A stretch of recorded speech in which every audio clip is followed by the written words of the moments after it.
The following movie is rated R.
We still waiting for other people?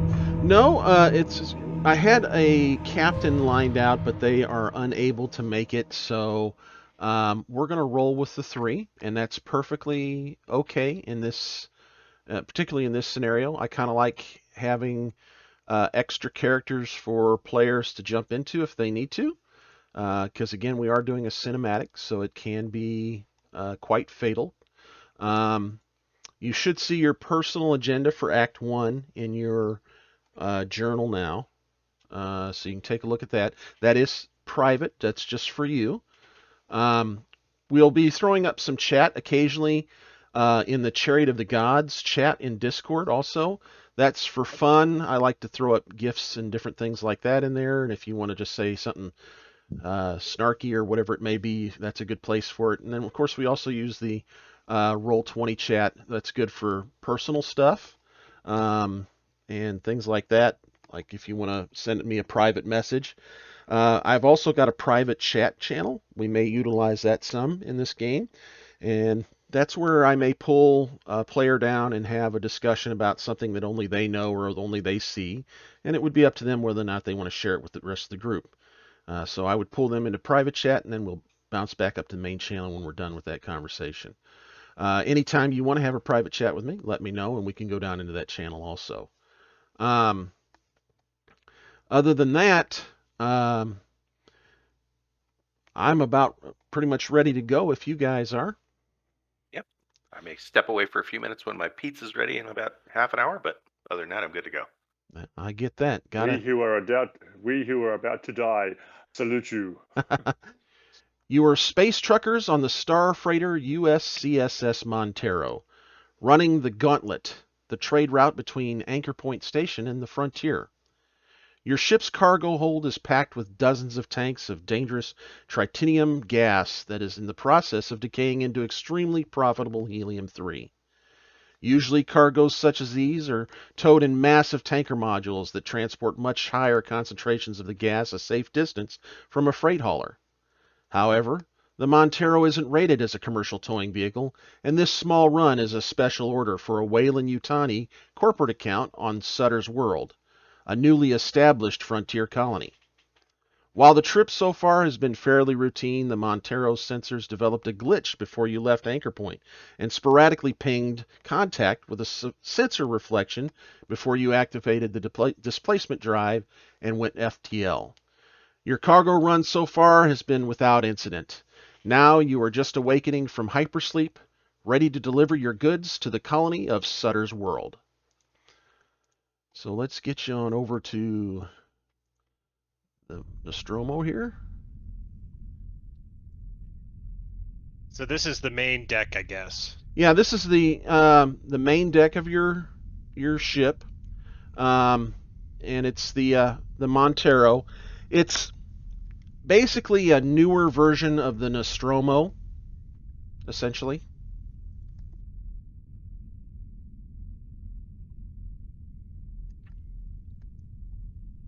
Nostromo, that wasn't the warship in Aliens. That was the ship in Alien, wasn't it? That's correct. Ship Yep, in that Alien. was Yep. the freight hauler in Alien. Aliens Sula- was the Sulaco. Yeah, the The Sulaco. Sulaco, there you go. That's the one. She was a good ship. So as you wake up, of course you're quite lethargic because this is a pretty good haul, and dehydrated.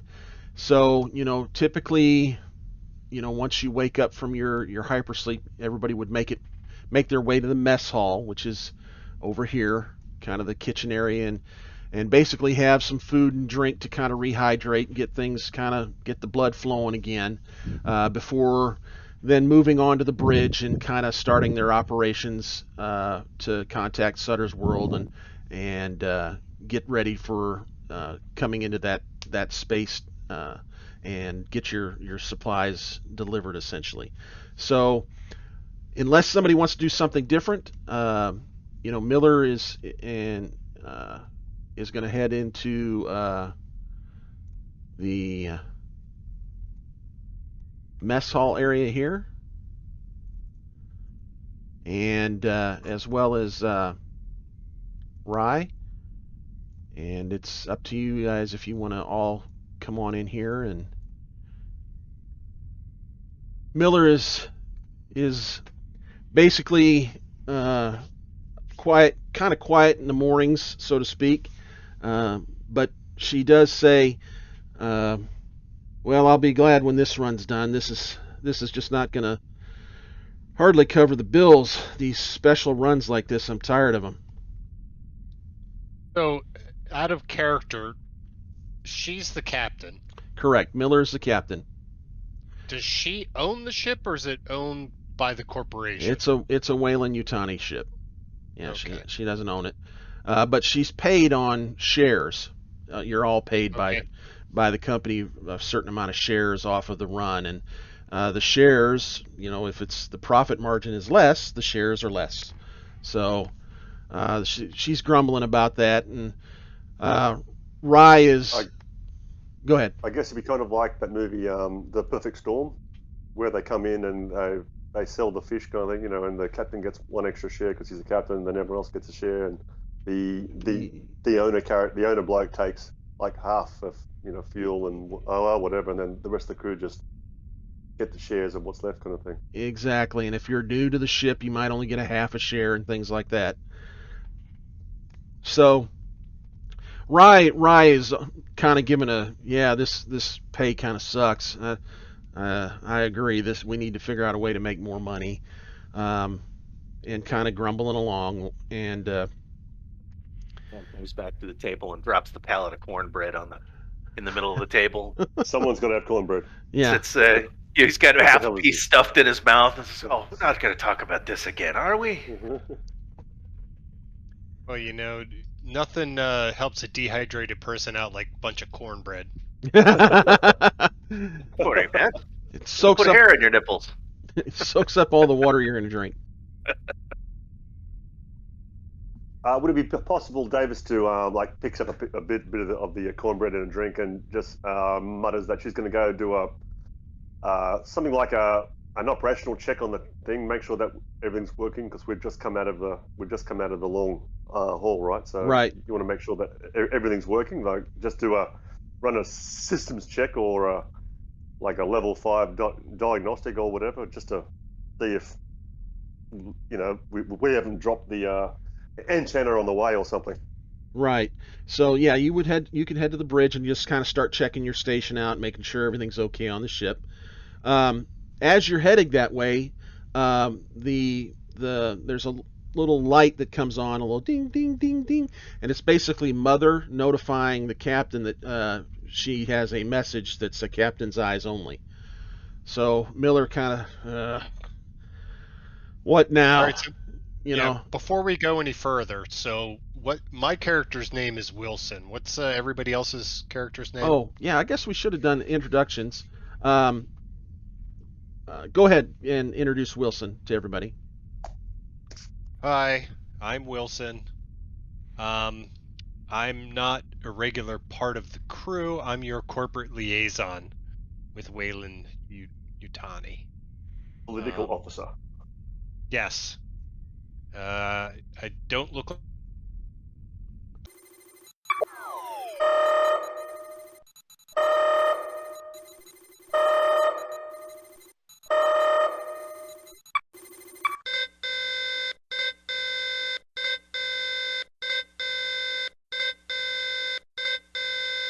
Wow.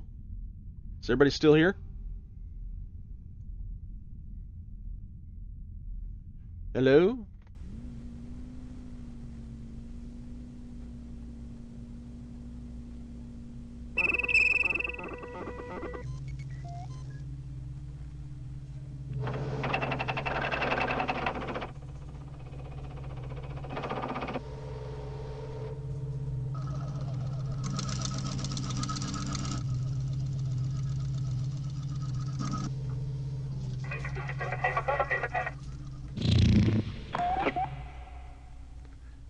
Major power outage. Let me getting everything kind of back up and going Storm here. out there?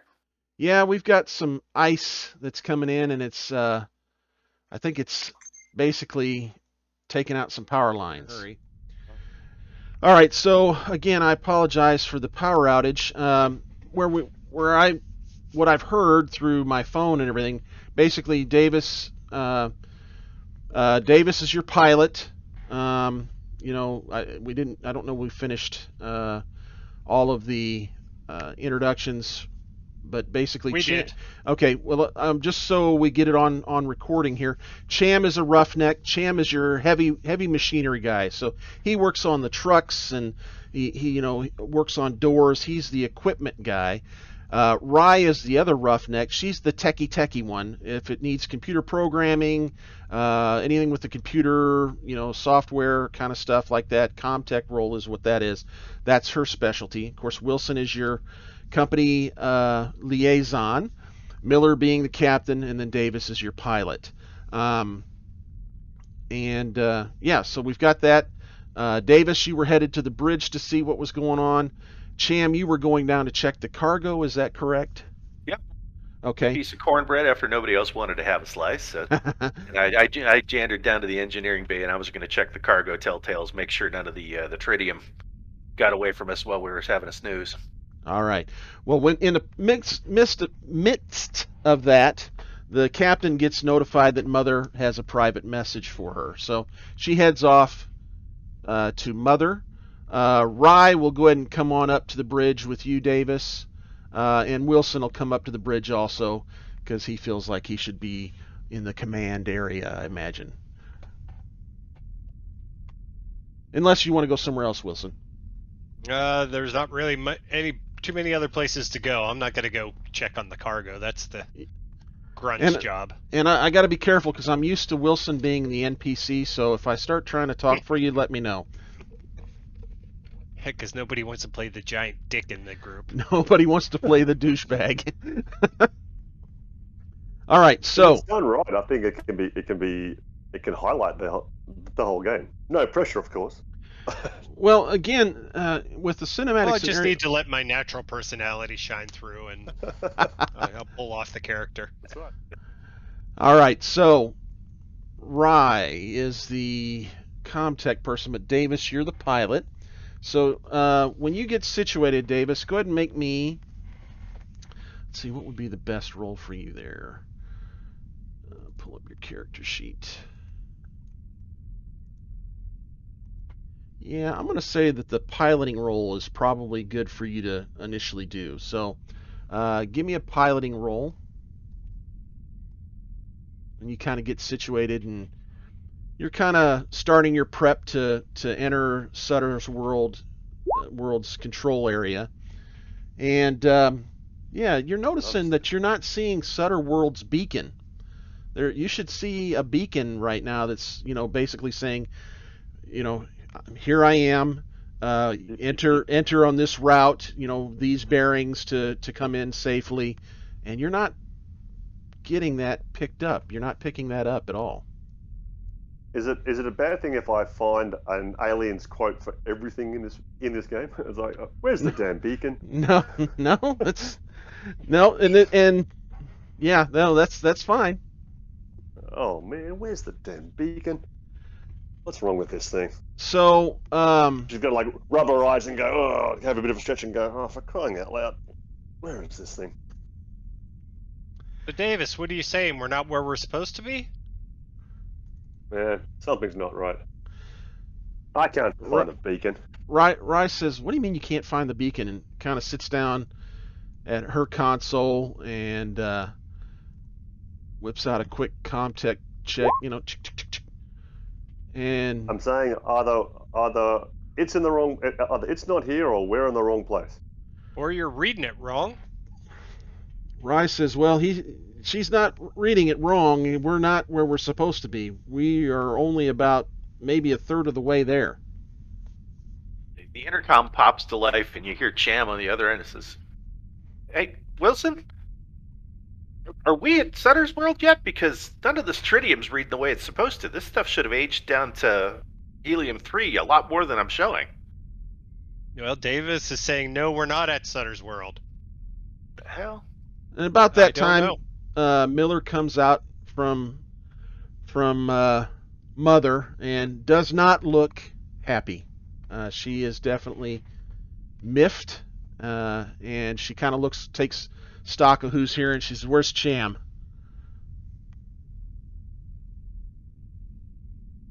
He's checking on the cargo, ma'am. Okay. She walks over the wall and flips the comms. Cham, I need you to come to the bridge right away. I'm away, Cap. So, a couple minutes later, he comes shambling in, still nibbling the last of his cornbread. Leans against the bulkhead. Flipping the gravy up with it. Yeah. All right. So she says, "Okay, I've got some bad news, and then I've got badder news. We are not home. We're not there yet. I'm sure some of you may have already figured that out.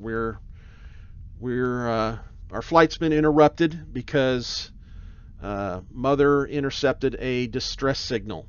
Appears to be an old Weyland-Yutani distress signal, and as such, we are required to investigate this." And she walks over and flips the computer here. A company asset sending a distress signal. Yep. Yeah, that's definitely in the employee manual. We do have a duty to investigate. Kind of pulling it up out here, and This isn't going to affect our shares, is it? I mean, we're still getting full ride for delivering this cargo. If the company's pulling us off course, you absolutely will be paid what your contracts state, but we may not get paid any more for this. We're required. It's not only a Weyland-Yutani rule, but it's also a rule. I can't remember what the governing body is over the space in this, but like an FCC rule as well. You have to do this, and if we don't, we forfeit everything. So here's the distress signal we're picking up. There's not much to it. But Davis, you should be able to get a bearing on that. And I suggest we go ahead and get this over with so we can get on down the road. So go ahead and give me a piloting roll to try to lock onto that distress signal. and see if you can figure out a good bearing for it. Just see Davis like throw her head back, like, oh, this couldn't get any more boring. And then she like leans back forward over the console and starts the calculations. What kind of ship are we looking at? Do we know? No, we're not sure. It's just an older distress signal, and the data has degraded so bad that we can't. The ID carriers are not with it or anything. Beautiful. So you've got some stunts with that. Basically, it takes you no time if you want, or you can bank some of those as if you have to take a bearing in the future, you don't have to roll. You can look at your stunts in the skills. It talks about piloting, and then it talks about the stunts that you can do in your journal there. So like, show to players. So like in this case, for every extra success you roll, you can choose a stunt, gain a +1 modification to a later roll relating to this one, or you can show off for pilot.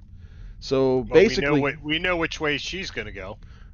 so that'll take the show off, which is Yeah. one. So that still gives you a +2 for a later piloting roll. Okay, that was a fantastic roll. So just remember that you've got a +2 for your next piloting roll. Okay, because that was a really good roll. Let me just note that here.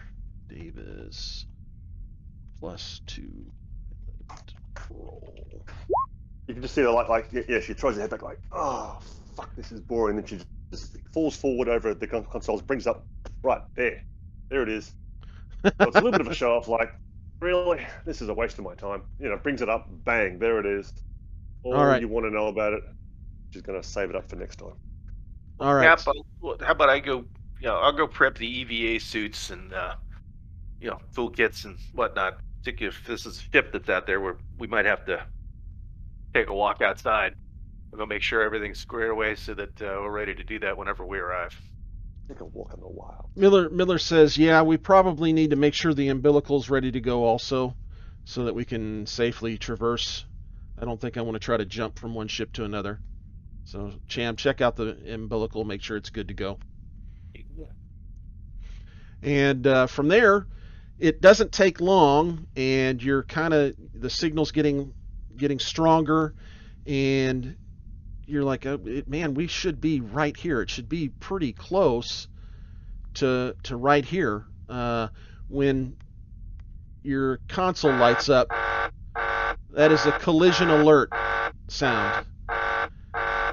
I'm so glad I banked that +2 for the next piloting roll. And you're like, what? And you're looking, you don't see anything. Of course, you're in the blackness of space, when all of a sudden, kind of out of that blackness, you see this hulking black shape, and you nailed your course so good, you are on a collision course with this thing.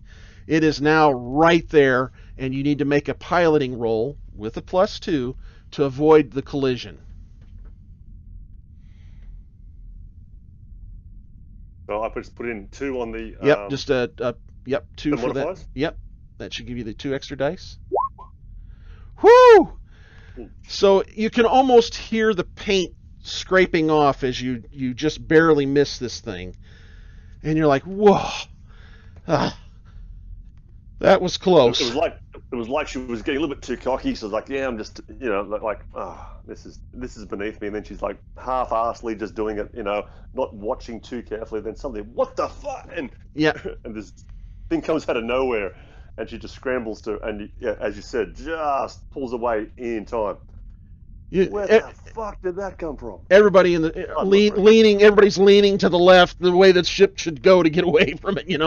Oh my gosh, and definitely some sweat there. We on almost that one. had ourselves a galaxy quest.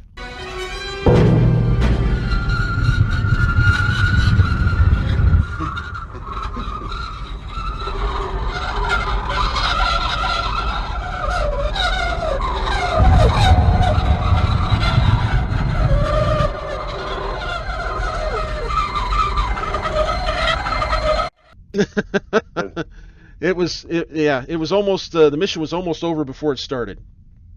And she's like, "Whoa, that's what I'm talking about. That was fun." What was the time frame between these things happening? Oh, it probably took you all of 15, 20 minutes to get where the ship is. It didn't take long. You were Wow, close. so we were pretty close. Yeah, pretty close. And that should tell you how weak the signal was also. Yeah, it's really seems kind of strange. Yeah. This is basically a black hole in the middle of the space. Yeah. So as you kind of, Davis, you're able to kind of swing the Montero around and you kick on some floods and you kind of get a good look at this thing. Let's see, it's in a journal.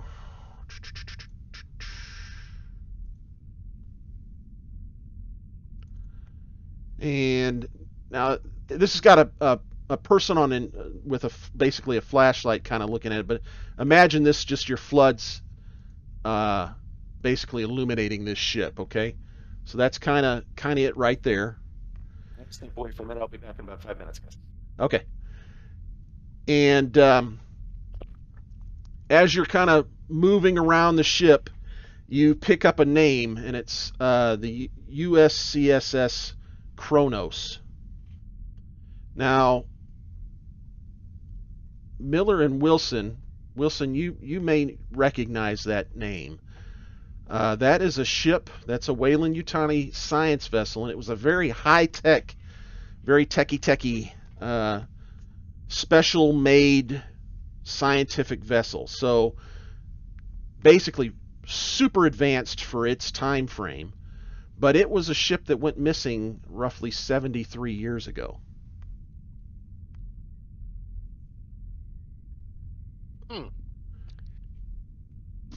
And now it's dead in space. Yeah. And nobody knows where, nobody even knew what its mission was. It was a secret mission that it headed out on, and it just never came back. Let's see here. You've got Davis and Miller and Wilson. You can all kind of, at your stations, you can pull up some information on it. This is sort of what you're able to pull up from your records on it.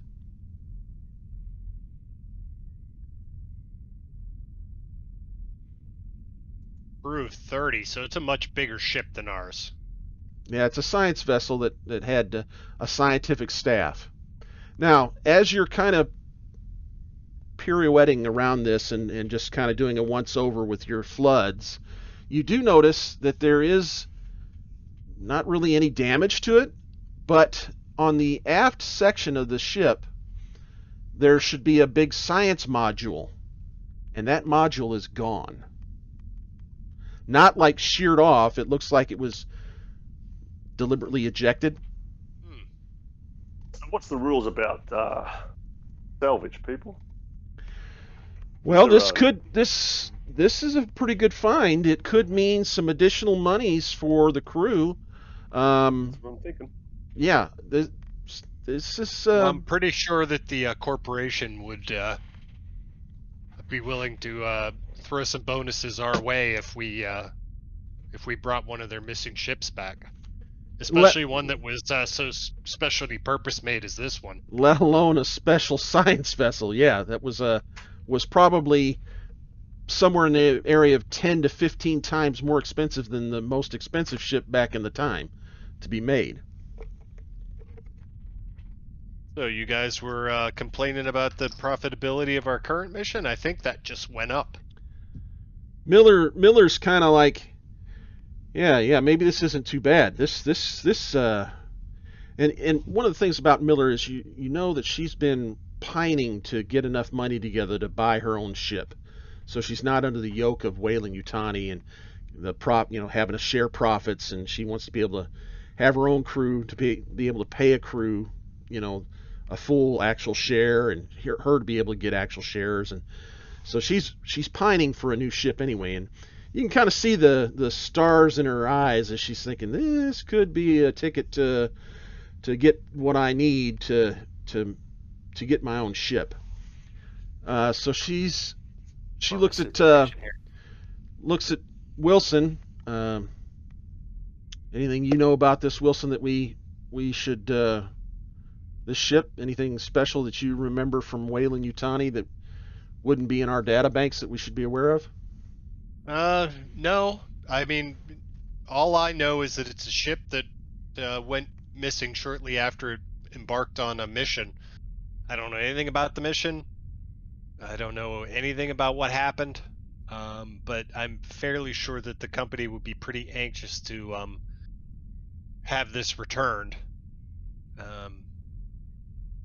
It's a science ship, so maybe they found something interesting, valuable, that the company would like to get their hands on. I mean, really, this could be your ticket to independence. Well, the message from Mother did state that we should collect samples and get any samples that we find, collect them up, and we are to try to tow the ship back. So let me ask this question.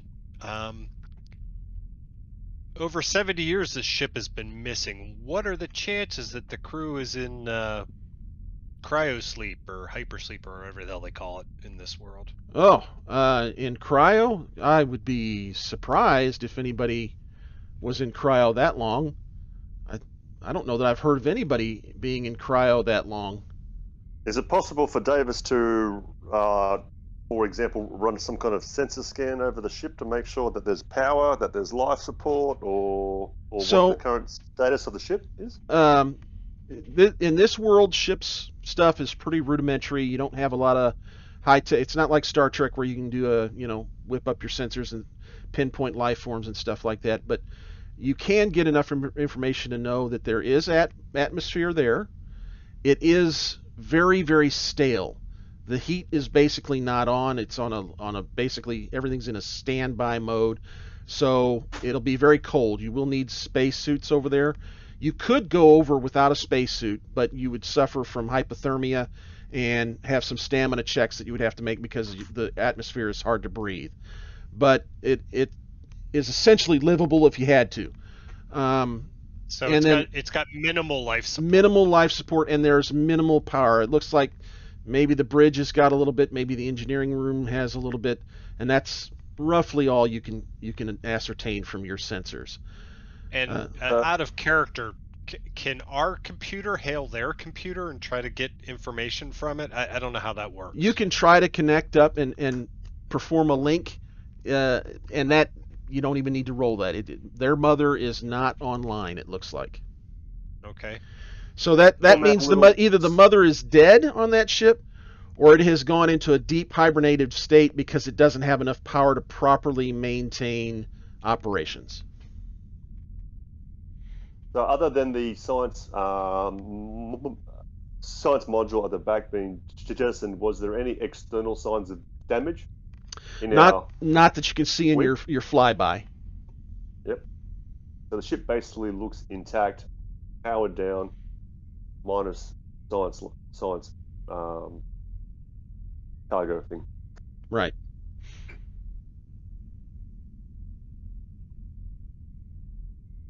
So as you're kind of looking at this, the best, well, really the only entry point is going to be through deck A. And that's a junction A1 is a good entry point. One thing that Miller does is pull up floor plans that you can take a look at here. And let me just put them all up for you.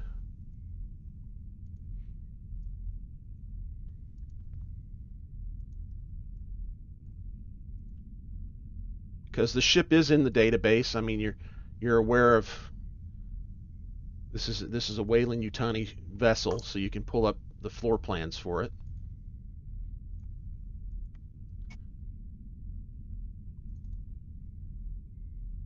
And this is kind of what it looks like, roughly. Much cooler than ours.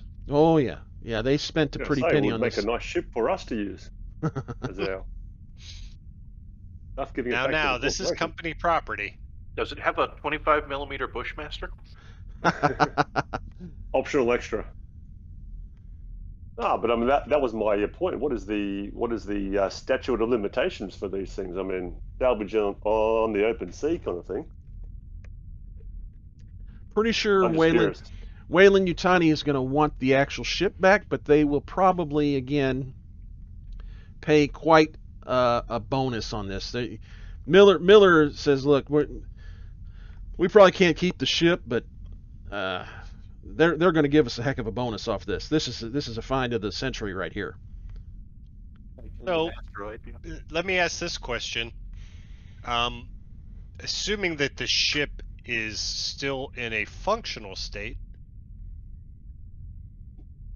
we're going to have to send the crew over, get it up and running, and take it home, right? Yeah, there's a Connect it to the possibility. umbilical. Yeah, there's a possibility you could actually pilot it home rather than having to tow it.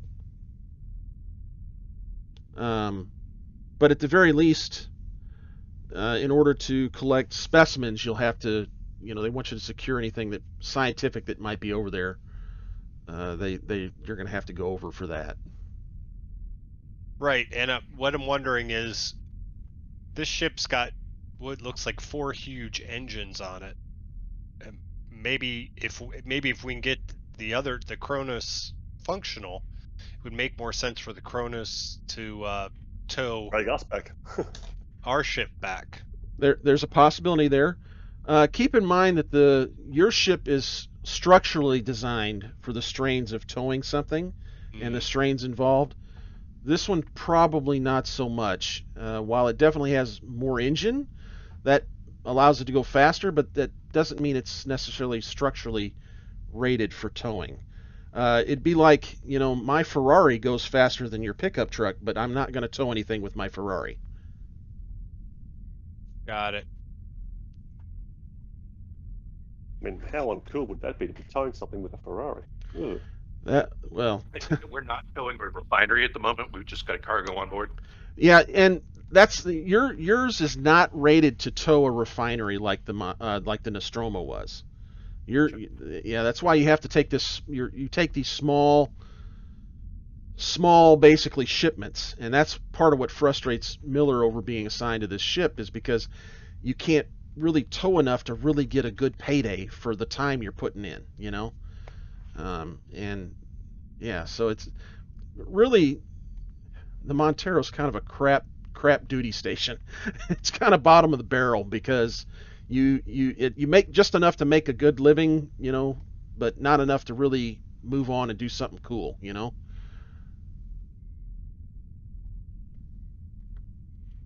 So, how would you like to go?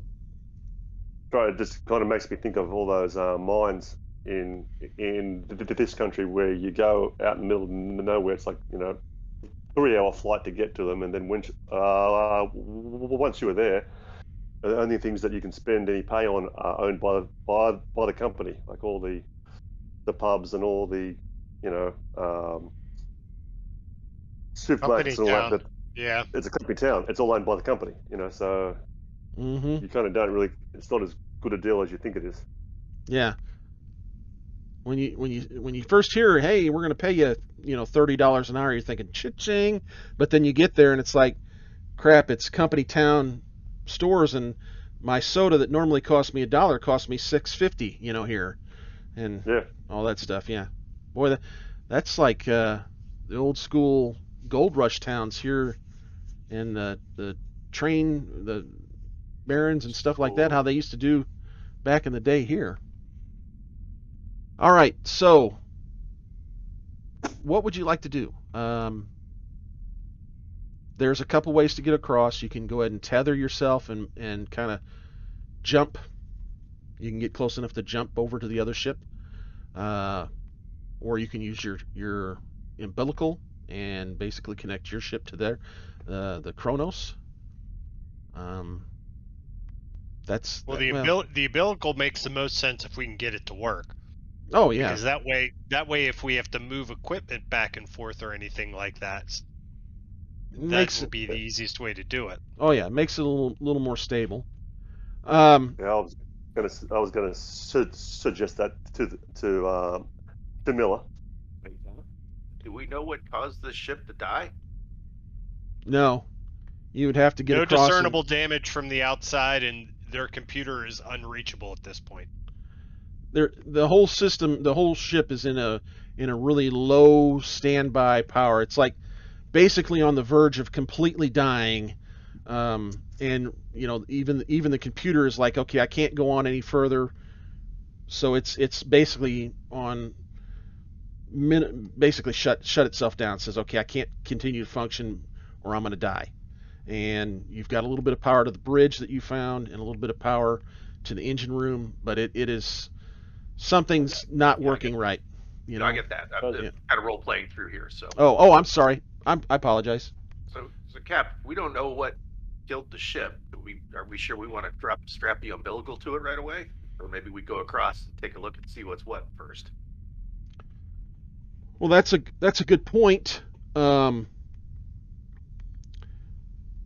would think that this is a situation where it's just been active for 73 years without any care, though, and is why it's exhausted. It's essentially its batteries are dead, for lack of a better word, because it's been 73 years without anybody caring for the engine room or anything like that. Is there any sign of escape pods on? I don't know how these ships work, but would there be signs of if you go around to that side and kind of swing the ship around, you'll notice that all of the escape pods are gone.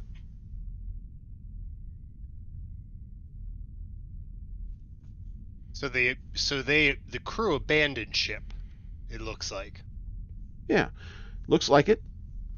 Now, do me a favor and let's see. Actually, I'm playing Rye, aren't I? I don't want to make that roll for you guys. Let's see here. Davis, go ahead and give me because you're the pilot, and you're kind of looking out the forward view here. Observation? Yeah, give me an observation roll. Beautiful. You'll notice that on kind of this second and third pass that you've done, you notice you're starting to kind of see it looks like there is some very small scarring along the surface, and you notice that the comms array is damaged also. And it looks like they maybe got hit by a micrometeor storm. Again, you don't see any breaches in the hull, and your sensors show that it's an intact hull with a pressurized air in. But you do notice that there's definitely been some micrometeor damage to the ship.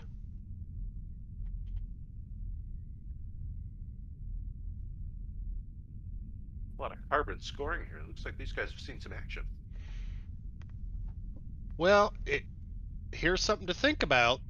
If the crew has abandoned ship, then we don't need to worry so much about them needing a share if we tow this thing back. Well, I'm pretty sure that 73 years later, they're not going to be around to claim a share, and if they are, what are they going to do with it? Well, theoretically, if they're in cryo sleep, right? Yeah. If they ran into some sort of emergency where they were dead in space, and they just put themselves into cryo sleep, hoping to be rescued. But, would escape pods typically be equipped with the cryo sleep? No, I'm talking about if they were still on the ship. It doesn't look like they're still there if all the escape pods have been jettisoned. Yeah, because if all else fails, you go to sleep. Wait for the rescue to come. You don't pull the trigger on the escape pod unless it's something catastrophic. Well, at first, just to answer your question, the escape pods on this probably did not have cryo in them. So if they ejected, they're 73 years gone now, or aged out and died somewhere wherever they landed with their escape pods.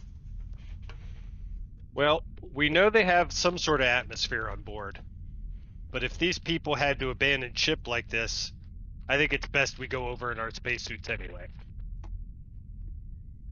Just in case. Well, you'll need your suits just to not suffer from hypothermia and just the poor oxygen in there. I mean, like I say, you more than welcome to brave that, but it's going to give you some negatives to rolls and stuff.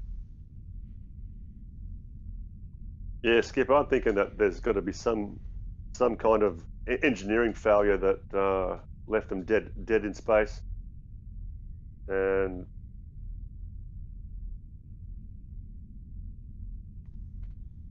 Is it possible it's a radiation leak from the reactor? If there is a leak, it's minimal enough that you're not detecting it. Well, me and Rye could take over a couple of hand scanners and some tools, and we can check it out. If it looks like everything's intact, or at least it's, not something that's going to blow us up, we can let you guys know that it's okay to come in and dock the umbilical, and you cross over more easily that way.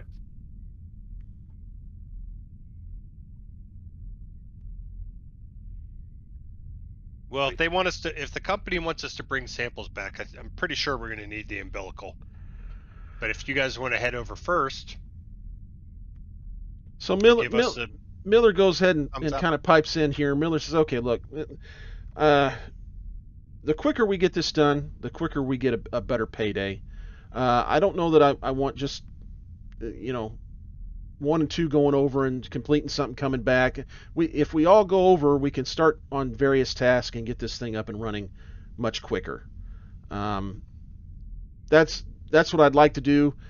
Like I say, this is a little more dangerous than normal, so I'm willing to take some input here, but just keep in mind, time is money here, and I'm sure we're not the only ship that maybe has heard this. This is, we were on a major trade route. I'd sure hate to have a rival company show up on this and try to claim this as a salvage before we get things rolling. That's a good point, Captain. You think I hear that. Fortune favors the bold. So let's go ahead and get the umbilical, because I really like what you said about the fact that that's going to make it easier to bring stuff back and forth from the Montero to the Kronos and Kronos to the Montero. So Davis, go ahead and bring us in and get the umbilical connected. You got it, Skip. Just a piloting roll. Not needed. This is Okay. an easy maneuver. Nothing special here. Yep. So you go ahead and get the umbilicus, and everybody's kind of, Miller says, okay, well, let's go suit up. Is there anybody that just absolutely does not want to go across? Again, I know this is this is not a normal thing for us. I get that. Does anybody want to stay here on the Montero? I prefer everybody come across, that way we can get stuff done quicker. Many hands make easy the work and all that good stuff. But I get it. This is not what we normally do. There's no way Davis is staying behind. This is exciting. Okay. Right behind you, Skip. Raya's like, yeah, I guess so. You're probably going to need me to do some computer work to get this thing back up and running. Besides, it's like walking into a museum. This ought to be cool. And I definitely have to keep the company's best interests in mind, so I've got to go. Okay. All right, let's head on over. So you all suit up. Nobody's, I assume, is going over without their space suit, correct? They're reckless, but not stupid. Reckless, but not stupid. Okay, so a couple things about the suit. It gives you an armor of 3, okay? And on your character sheet, that's down in the middle, and they probably all still show 3 because I forgot to remove that from the character sheet. And your air supply will start with a 5, okay? So you'll put a 5 in there. Wilson, I just did yours. Again, I got to stop that. And so put a 5 for air supply and armor of 3, which is kind of handy. No reason. Well, it's just you never know what could happen. Airlock blows and you get hit with an airlock door. That wouldn't be fun at all. So that takes about 10-15 minutes. You double check and everything, and Miller says, "Okay, let's take a look at the equipment we got here, and we'll see what we want to take across." So here's the equipment that you have available on board. Miller's like, "Okay, Davis, why don't you take?" Can you pop that up again?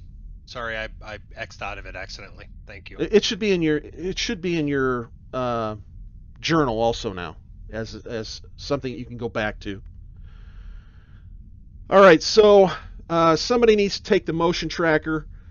Miller says, "I'll go ahead and take the service pistol."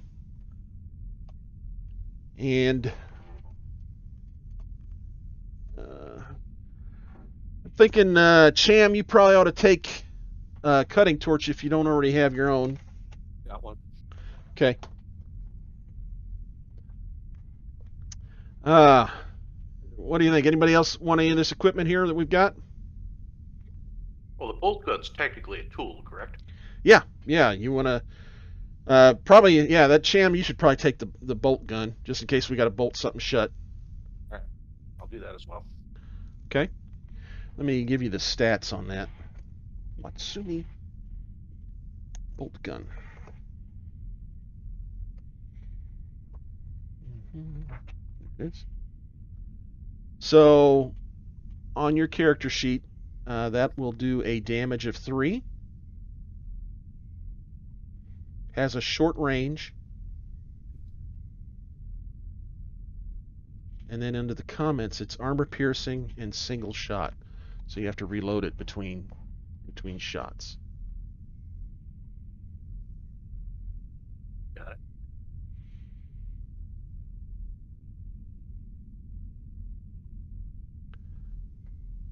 Miller's kind of hanging around at the supply closet here and kind of looking and says,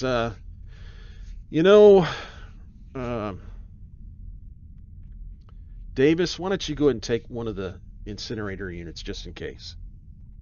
You got it, Skip. And she's like this grin, this little sly grin comes over. I was going to suggest that I take an incinerator unit also. Miller doesn't argue. Says, let's go ahead and bring them both just in case. We don't know what we're walking over here to. So that is a damage of 2. Has a medium range. And its notes are a fire intensity of 9. So if you get a success, basically you catch whatever it is you're shooting at on fire and get to roll 9 dice then every turn, basically. Ooh. That sounds nasty. Yeah. There's only one of those, though. Oh, is there only one? I'm sorry. Oh, it's got the 2 reloads. Okay, so yeah, I thought I saw 2. Well, Captain had Davis take that, so okay. Do you want to take the harpoon grappling gun? Just in case something happens to the umbilical and we have to... Yeah, I guess I'll take that just in case. Well, that way if something happens to the umbilical for some reason, we can bolt, shoot the grappling gun across and still get back to our ship. Sam loads, puts the strap over your back and tells you, "This is the dangerous end, and don't touch that." That is a damage of 1, a medium range. And the notes on that are it's single shot and armor is doubled. So it does not do a very good job of going through armor. That's not really what it's made for. Did you say medium range? Yeah, it has a medium range on it. And what was the armor modifier? It doubles armor. Okay. Armor times 2. Not a gun. It's a tool. No, you're shooting a grappling hook at somebody. Exactly. All right. With everybody set, you go to your airlock and equalize the pressure, and then you head across on the umbilical, and you come to the outer hull of the Kronos and the airlock there. And the first thing you notice right away when you get close to this thing is it is the airlock door is buckled outward. It's like something pushed it out and buckled it a bit. And you're like, whoa, that is odd. You know, what kind of overpressure would it have taken to push this out? That's Well, kind of crazy. heavy steel airlock door, yeah. So, Maybe there Champ, was an explosion on board. well, something with a lot of force pushed this out, and you know it had to be significant. Cham is like, yeah, ooh, I've only seen that a couple times, and it was definitely, you know, from something intense. Yeah. So, Cham, go ahead and give me a heavy machinery roll, because you're going to have to work on this to get this to open right.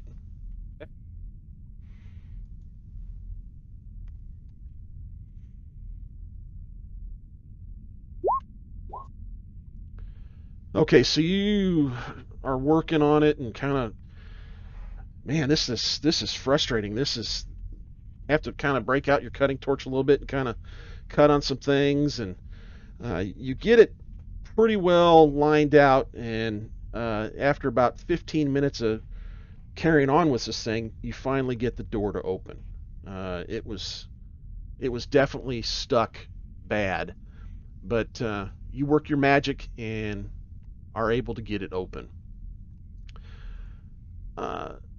So while you're kind of waiting out here, you guys are hanging. I want you to all go ahead and make an air supply roll, because it did take a while, and you've been kind of huffing and puffing here. Oh, Cham, that's probably appropriate. You were working the hardest.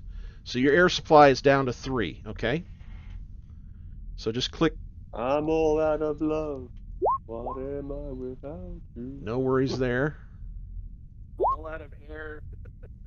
Rye is down a bit. And how about Davis? Not Davis.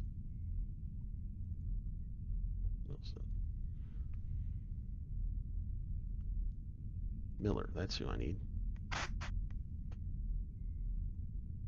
That door was jammed in there, wasn't it, Champ? That was the hardest I've worked this whole trip, Skip. Is down 1. I had to get the whole damn thing. It jumped the track. It whatever forced this thing out, that outer door jumped the track. Never seen that before ever. Okay, so everybody's definitely ready to get in to the airlock here. Now let's see. Hopefully I've got the settings right on everybody here. Oh, nope. I got to get everybody under controls here. Let me just do this. I'll copy them from from the Montero's page here. Okay.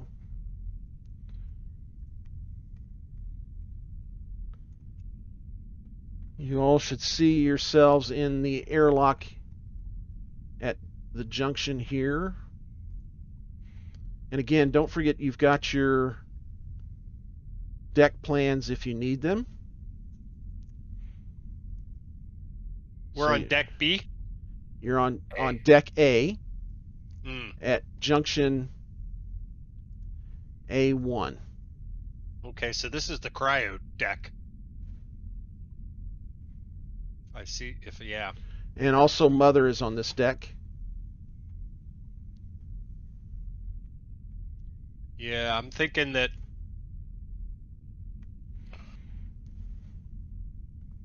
maybe we should check out the cryopods to see if there's anybody in there, or should we go straight for the computer? I don't know how easy it's going to be to wake up. It says we can't do both.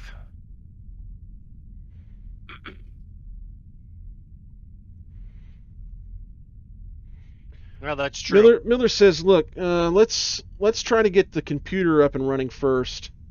See what it needs. Surely nobody can be alive in the cryo. I would think everybody's basically abandoned ship anyway here. So How about we check out the captain's logs or the ship's logs? yeah, we can do that from the bridge. What was that? Kind of looking to Davis. What was it? Do Do you you head down remember? to B dock? Yeah, it's B deck, wasn't it? Yeah, okay. B deck, and I'll head down to B deck and check out the. I'll check out the bridge and get the ship's logs up. Okay, so Rye, why don't you go with Davis to see if you can do that? Cham, Wilson, why don't you stay with me and we'll check out Mother, who's just right here across the hall. All right, it's good. Okay, so I'm going to go ahead and step out into the hallway here with Rye. And you can see there's kind of a layer of dust on everything. Definitely right here, at least, it does not look like anything's been disturbed for quite a while. Don't really hear any machinery or anything like that that's running. You know, you normally hear the hum of air handlers and stuff like that. And Hand on the bulkhead and see if there's any vibration that tells me that the reactor's running or pumps or anything like that. Really nothing like that. You're just kind of getting a eerie kind of vibe from everything, you know. Only sound or vibration is that from our own breath. Yeah. You've never been on a ship this quiet before. Yeah. Yeah, just kind of creepy, eerie sounding, you know. All right. So Miller tries her card on Mother's door here, and it doesn't work. It won't accept. Ah, crap! I was afraid of that. Well, I've got a company card. Yeah, I was gonna Maybe say, mine will work. Is there a Wilson, special secret handshake? Wilson, you say you've got one of your company cards? Yeah, let me try that. All right. Go ahead and move yourself out This thing here. is so old, who knows if they're even using the same protocols anymore, but...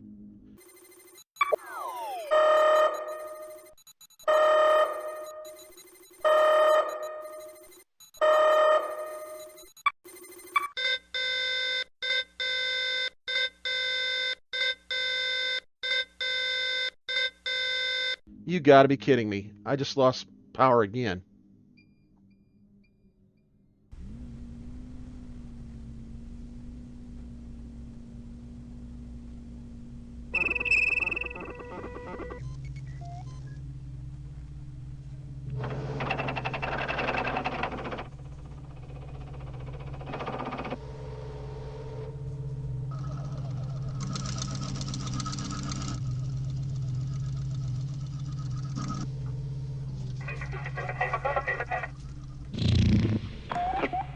All right, so hopefully, for our recording audience here, we don't get any more power outages, but I'm not going to hold my breath either. We've got quite the winter storm happening, apparently.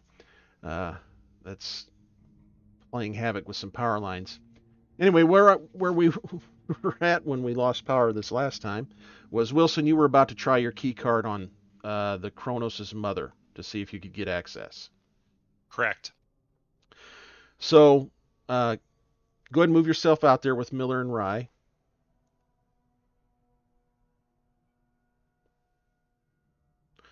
And you pull out your card and insert it, and the door opens.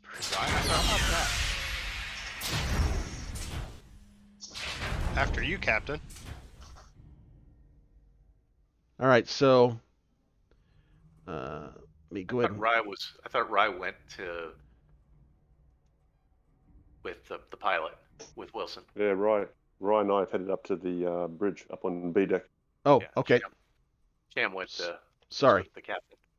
Okay. Mother is definitely in some sort of standby mode here. Very minimal power. Basically, you're looking at the screen and you got a blinking cursor, and that's it. So accessing stuff is probably going to be difficult because the system doesn't apparently have enough power to do what it needs to do. That would lead you to believe that you're going to have to get probably the engines online first. So while you guys are assessing that, Davis and Rye, we're going to go on up to, or down to deck B, correct? That's affirmative. That's where Okay. the bridge is. And Davis is loving this because it was boring as batshit on that other ship, and this is all new and exciting. And Let's see. I can picture she's got some kind of flashlight, and she's making all kinds of pretend scary noises. Ooh. Okay. Davis, you don't have any sight here, do you?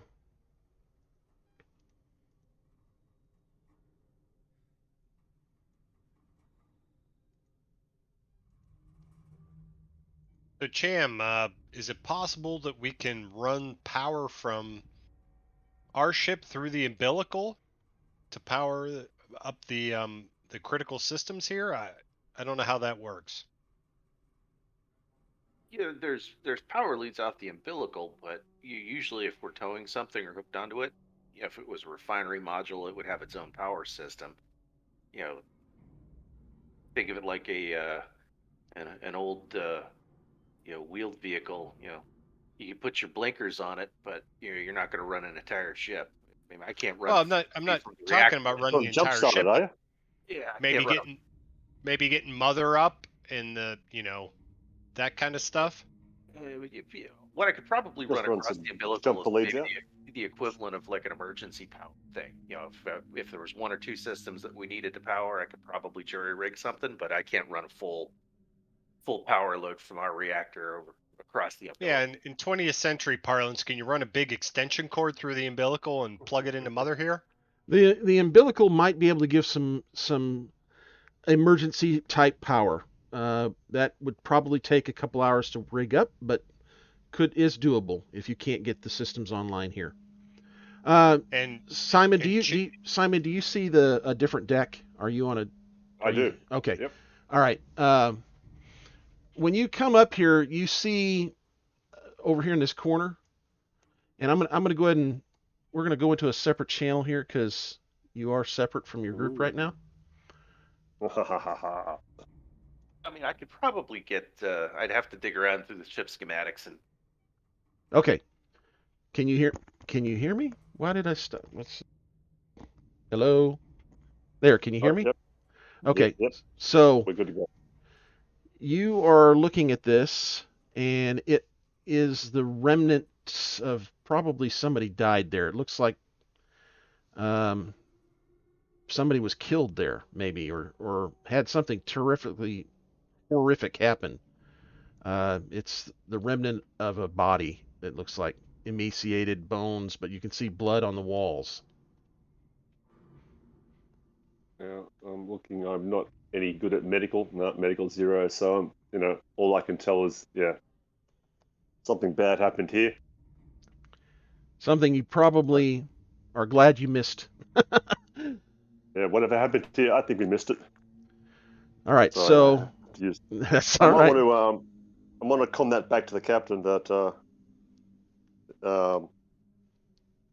just that I've discovered that there's something bad happened here, and just so that we know that as opposed to it being an engine failure or just a run-of-the-mill thing, the fact that it's someone dead is kind of a startling thing to a pilot who's not anything to do with medical. So it's not like it's like first aiders who see that go, oh yeah, dead body.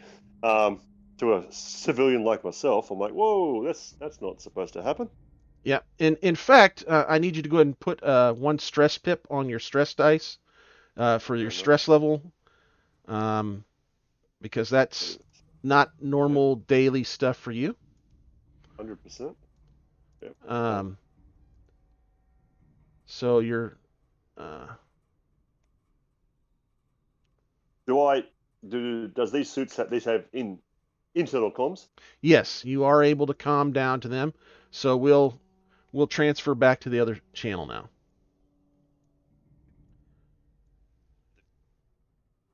Oh, He ran back to the private chat. hello. Testing, still not There you are. hearing anything. There you. Yeah, can you hear us? Okay.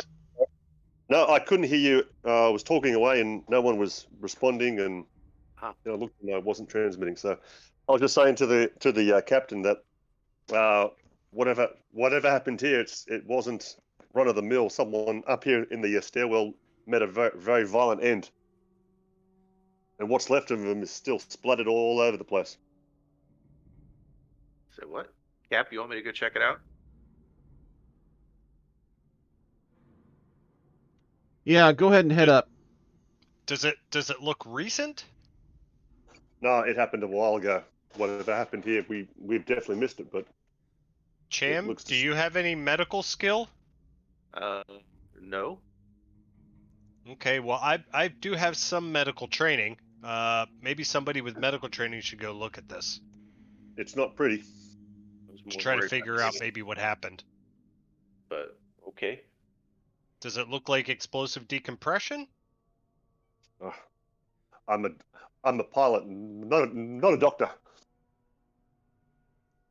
I'm Okay, a so- shuttle Jim. conductor.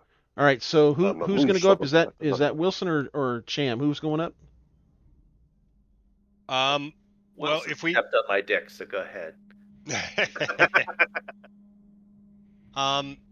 you can come if you want, Cham. I mean, there's not much we can do here at the moment. Nah, go ahead. I'll hang with the captain if you want to go check it out with Davis. Okay, so Davis, guide me in. Which way did you guys go? Straight up the ladder, mate. Yep. I'm still here looking at it. Oh, okay. So there's the ladder right there, basically where we came in. Come straight up. Okay.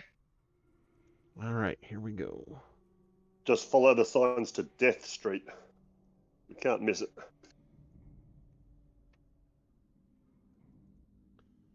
Okay. Wilson, are you seeing the upper deck now? I am. Okay, so over here in the Seeing a corner. big pile of stuff in the corner there. Yeah, so go ahead and give me a med roll.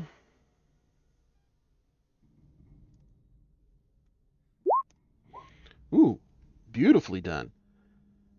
It is definitely, I mean, this is what you would expect something that's 70 years old to look like. Okay, that has a body that was splattered like this. And it does look like it was due to violence. You see broken bones. The skull is caved in and caused quite a bit of splatter and display on the wall there. It's very Art Deco.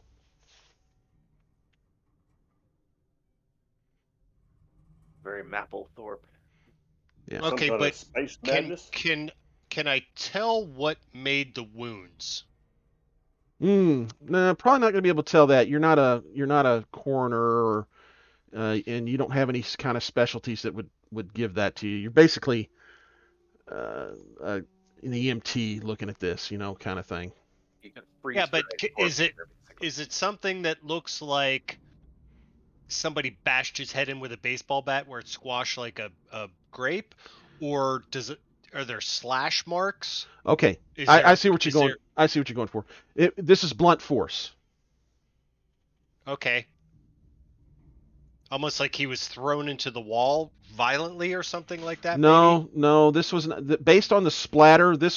He was probably standing out here and got hit with something multiple times before then getting slammed back into the wall. Okay. Interesting. And there's no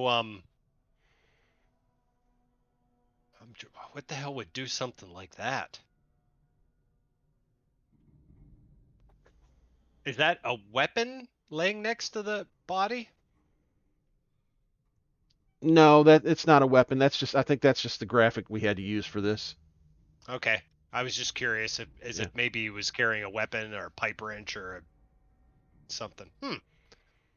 Well, I'll tell him over the comms. There's a a very old and aged dead body here. It looks like it died from some type of blunt force trauma. He probably owed someone money. And we'll share a look with the captain. Also, at this point, Wilson, you'll need to take a stress because it is quite disturbing. Not something you see every day.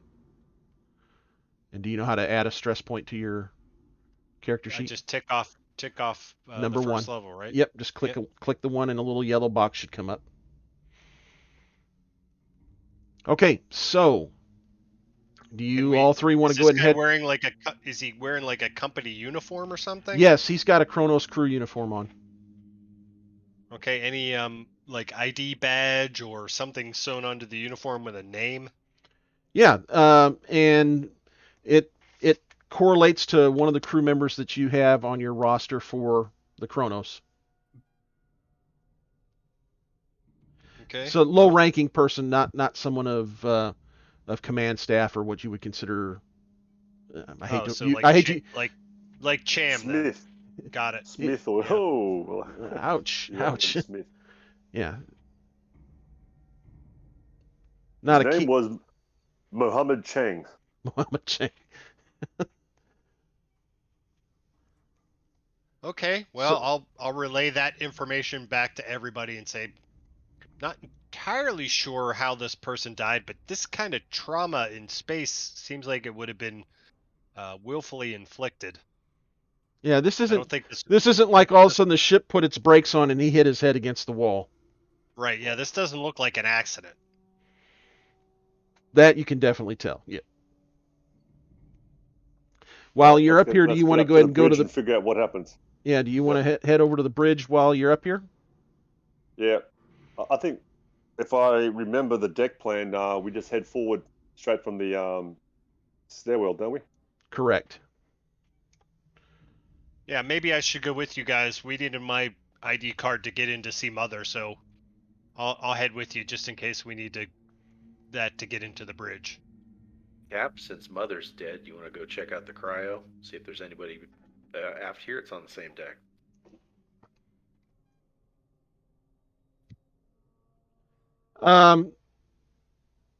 Yeah, we can. We can head back to cryo. I'm expecting to just see bodies, but I suppose we can check that out and see if anybody tried to escape whatever was happening here. Davis, Wilson, Rye, keep us advised on what you find on the bridge.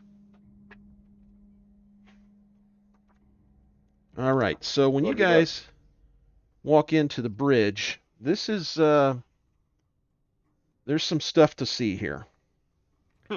The blast shutters are still lowered, so they're shut tight around the viewports. There's actually soot on the ceiling, and several of the stations are burned out. The command station looks like it might still be able to be powered up. It seems like it's got all of its status lights. Let's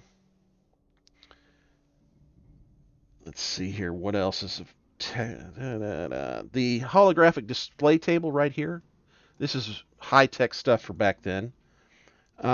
Is slagged and burnt out by a fire on the bridge. It's damaged beyond repair. At least that's Rye's assessment. Cham might be able to take a look at it. One of the sensor stations, it's also damaged by fire, but again, looks like it might be able to be repaired. Rye's kind of looking at it and says, I think I can rewire some stuff here and probably get this working. The life support monitors, they seem like they're still working if you can get some power. The pilot station is the most disturbing.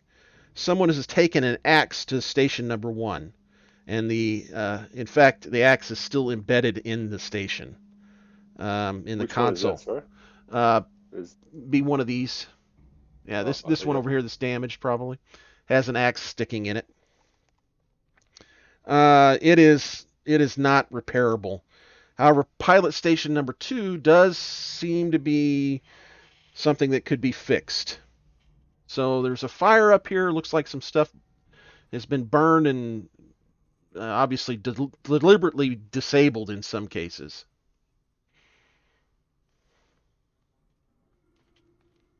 Is there any chance of me getting onto Pilot Station 2 and seeing what I can access from Pilot Station 2? General Yeah. ship When you sit down and kind of conditions. check it out, you're like, man, I'm gonna need Cham to work on this. Yeah. So Cham, you and Miller are on your way down to the cryopods when they kind of start giving you this description of what's going on. And Miller says, well, it sounds like we've got some work to do up on the bridge first to get us, that'll get us status and see what we need to fix. So let's put a pin in the cryo tubes and head on up to the bridge.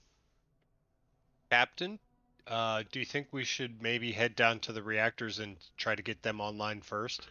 Well, if we get the bridge status systems up and running, if we can get enough power to those, it'll tell us what's wrong specifically, and then we don't have to just wander or meander around and figure things out. We'll be able to get, the ship will tell us what's wrong with it, and we can then pinpoint what needs to be fixed. So let's head up to the bridge first. And with that, we're going to head you all up there from there.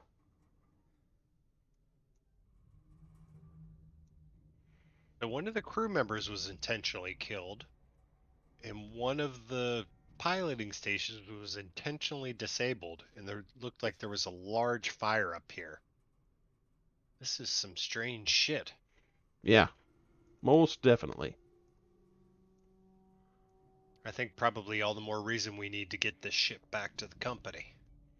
And this is where the body is? Yep, correct. And go ahead and take a stress point for that, because you're like, oh, whoa. I mean, it's not like what you saw in the movies, you know? Mm-hmm. In your hollow I did warn vids. you. Miller comes up and is visibly shocked and kind of, and she's, oh,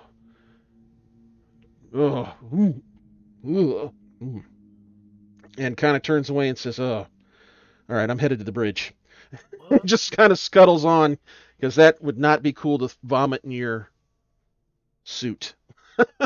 Yes. Sam walks If you into the have to bridge. vomit in your breathing apparatus, at least you can pull it out a bit and purge it and blow all the chunks out. But in a spacesuit, you can't go doing that. That sounds like a man with some experience. There's an old saying in the fire brigade: never eat more than what'll fill up your mask later on. Nice. All right, so you heard me describe the bridge. Cham, you need, if you know, the first over here at the pilot station is kind of where Davis was wanting you to check out, and you think, yeah, I can probably get this running, and Rye heads over to the command station to kind of start working on it, and thinks, yeah, Rye's like the computer expert of the right, group, exactly. right? The nerd.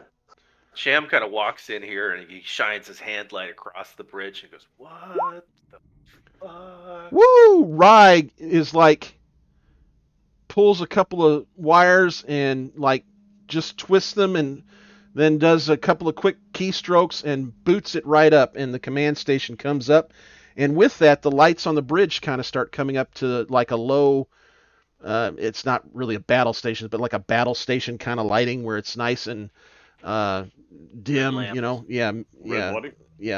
Kind of red emergency lighting, and has great success there. With that, actually, the sensor station also comes online, and appears to start giving you some data as far as exterior, and it does show, you're seeing some of the damage, the exterior damage from the micrometeors now that you had spotted. It is showing an error on the airlock that you came in, and it's also showing the comm array is down. So, Cham, go ahead and give me a heavy machinery roll for the pilot station. And Rye is going to bank one of those for a success later also. Fantastic. Yeah, again, within 20 minutes, you've got this pilot station coming up, power's coming up, and you're getting good information. Also, in your efforts with the both of you by bringing those two stations online, the life support monitors are also now receiving some power and getting some information. And the monitors are flashing red for a couple of things. One is the carbon dioxide content in the ship's recycled air is high, which you kind of already knew. I mean, the air is 70-some years old and hasn't been circulated. Looks like air scrubbers are the problem. The air scrubbers need some sort of maintenance, and that should be, based on what you're seeing here, as simple as basically cleaning them off. And then that can reboot the oxygen generation system and get things running there. And also, it looks like there is basically something out in the reactor. The reactor's got some sort of ground fault or some sort of cross fault that's causing it to not fully power to its potential. So right now, the best you're going to be able to do is get probably medium power, enough to get like maneuvering jets and actually get full lighting and get this life support fully functional, but you're not going to be able to get the ship to move really, if that makes sense. Is that making sense? Yep. So really doesn't look like anything super terrible as far as being able to get it. You're talking about probably 4 or 5 hours of work with the air scrubbers and the reactor. Yeah. Well, I mean, if I can get the auxiliary power back up and then the air scrubbers, it means we can stop working inside suits if we're comfortable doing that. Yeah. Matter of fact, Rice says, I could probably bring us up to about quarter power right now if you want me to. Would that be enough to get the ship's logs? Yeah, well, we can probably access those now. But, I mean, I could actually get, essentially by bringing the systems to 25% power, I can get what air handling systems working, moving, and it'll kind of get a jump on things so that when we get the scrubbers clean, the air has already started circulating and there's some other things that the air cleaners can be doing before they get to the scrubbers. So it'll get a jump on things if you want me to.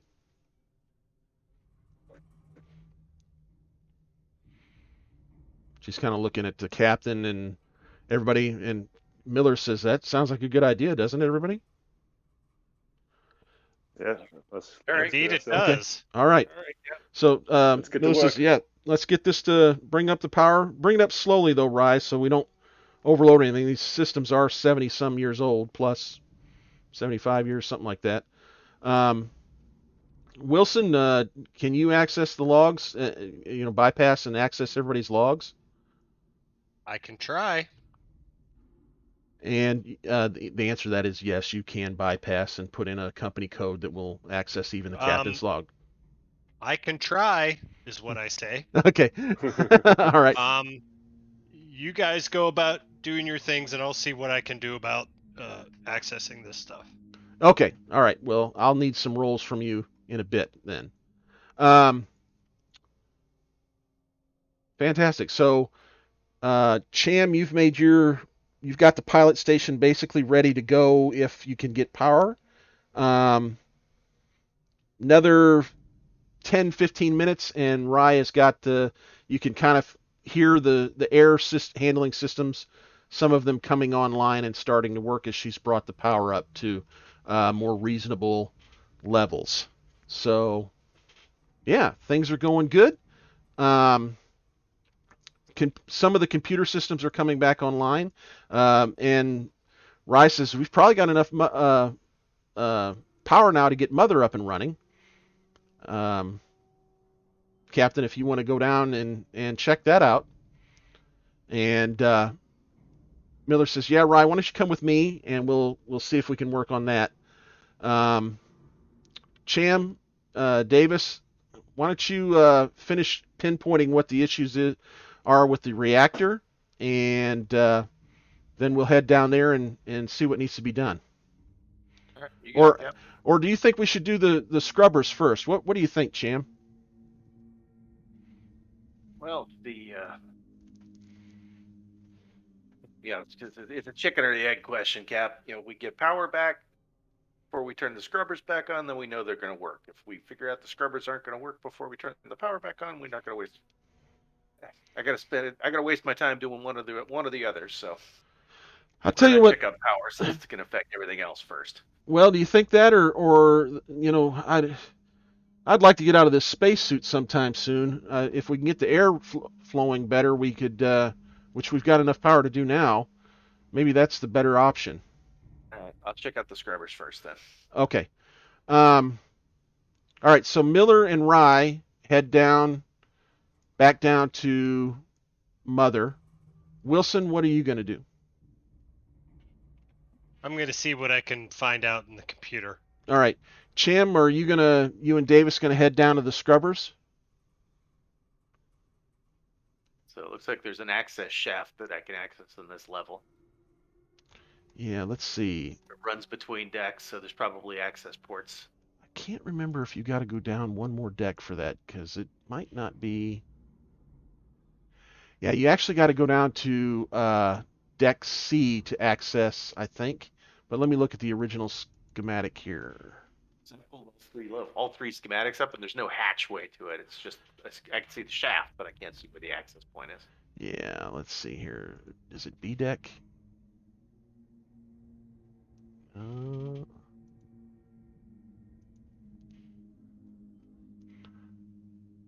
it back up on A deck? I don't think it's A deck, is it? It's through all three decks. All right, looks like all of them have an access. You can access all levels through this. There's like a crawl space. These little things right here, which let me move back where you can see my ping. These right here are vent work that you can crawl around in, and it looks like there's some vent work on this level that can actually get you into the scrubbers down here, basically to the west on the map. So, do you guys, Davis and Cham, do you want to head down to take a look at that? Yep. Okay, so if you head west, and let me check to see what you can see. So, okay, yeah. So if you come down to here, Cham, there's an access point right here, and you can get into the air scrubbers. What the hell?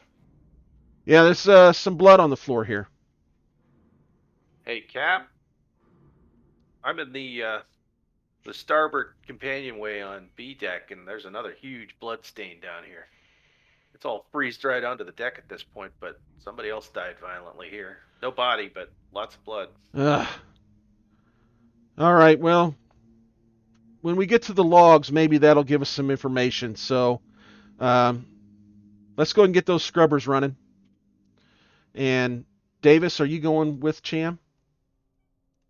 Well, I was sort of thinking that I was trying to get the logs up on the bridge get them done, but if I can't get them done on the bridge, then I'm not much good up here.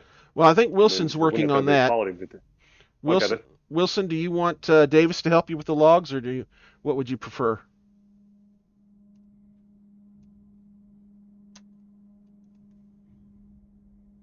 Is Wilson with us? Yeah, I'm here. Sorry. That's all right. Do you? No, I'm fine. Okay. You guys go ahead and do what you need to do. Okay. I'm fine here on my own. All right, so you ought to be able to access the scrubbers now. Cham and Davis. Yeah. I'm going to pull Wilson down real quick for a chat. Well done. All right, Wilson. Okay. We're in a private chat, so what would you like to do?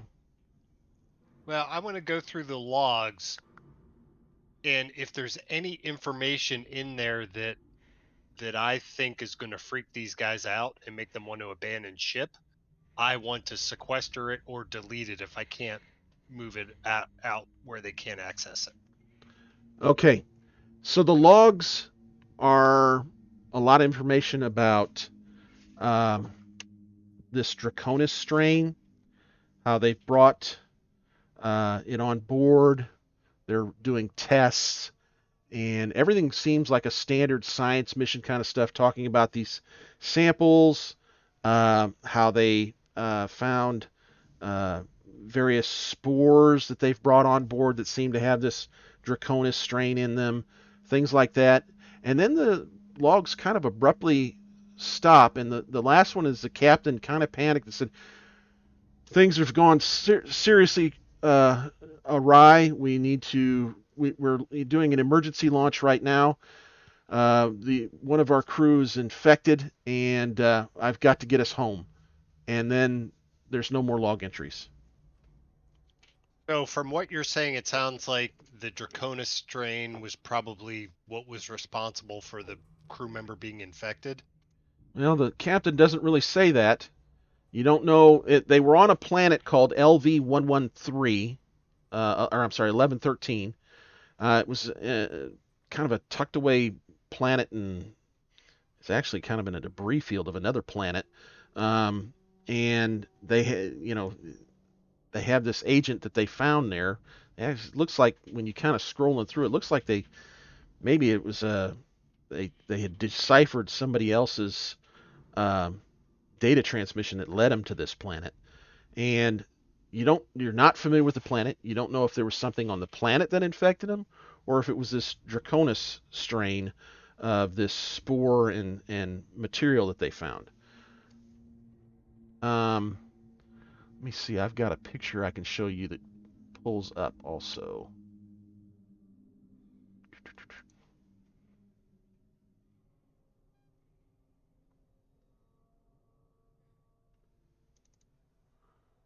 Yeah, so edit.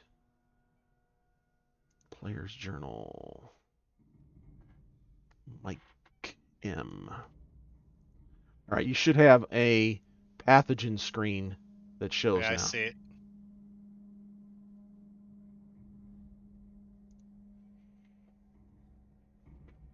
Okay, that doesn't mean anything to me.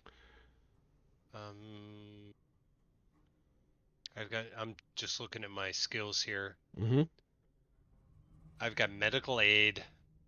There's nothing like a science skill that I see. So I don't know what would give me the ability to decipher what the hell I'm looking at, if anything. Yeah, again, this is going to be probably above your technical ability, but this is exactly what the company was talking about, that you should be gathering this information for sure. Do I think I would be able to find more information down in the science area of the ship? Yes, you think the labs are probably going to give you more information. They'll have actually logs down there too that are probably not they're not in the mainframe database. They're probably in the lab database, which right, would have been. This is more like the captain's overview. Yeah, and they wouldn't want the captain or anybody on the crew to be able to access the science lab logs just willy-nilly. So those are going to be isolated down in the lab. All right. Well, that last entry, which talks about the strain getting loose. Well, it didn't say that. It said one of our crews become infected. This is my assumption. Okay. I'm going to move that off to a secure area if I can, and if I can't, I'm just going to remove it. You'll have to delete it. Basically, you have to delete the log. Okay, I will delete that one. Okay, give me a ComTech roll, because that's not easily done. All right.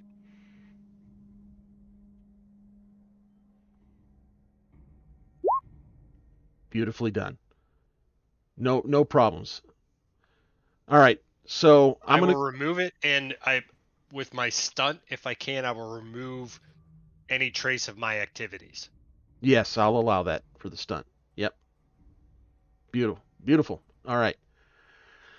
Good. If I've got a personal iPad kind of device to make notes, I'll make notes of what exactly that said in my personal.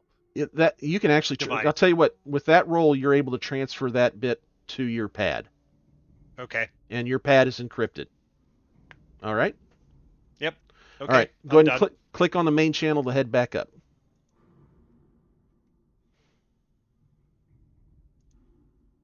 All right. Can anybody hear me? Yep. Okay, so Cham and Davis, you access the air scrubbers, okay, and you notice that it is just these things are covered in mold. There's just mold everywhere in here, and you're sure that's what's got everything clogged up. It's there's like little pustules of this stuff with little tendrils of this black material heading out from the like vines all over, and there's these little pods, and this is kind of what they look like here to some extent. And there's patches of those all over in this air scrubber system. So what would you like to do? Any chance we could just pull these out and put in new ones? It might be a lot faster. Yeah, that'll take probably an hour of work, and the Chrono should have spares. You also think that that incinerator might come in awful handy here and just be able, because it's all metal in here, and the scrubbers are metal. You probably just burn it all out. Well, that was my first thought. I just didn't want to appear to be destructive. That's all. I just thought. I don't think I've Just ever rip seen these The out. fireman always wants to burn things. You know how it goes. I don't think I've ever seen this kind of crap, infest an air scrubbing system on a starship before. Yeah. Let's before we bring the oxygen levels way up in here, I want to see if we can cook this stuff out.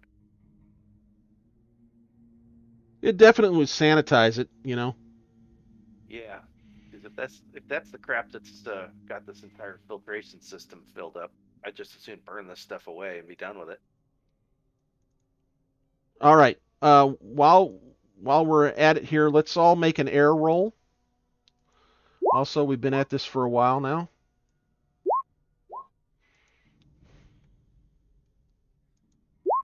I've managed to calm myself.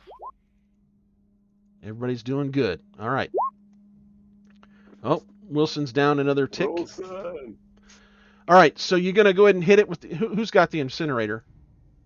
I've got the incinerator. Okay, so you're going to go ahead and hit it to it? Gonna give it what for? Okay. You kind of get to work on it then.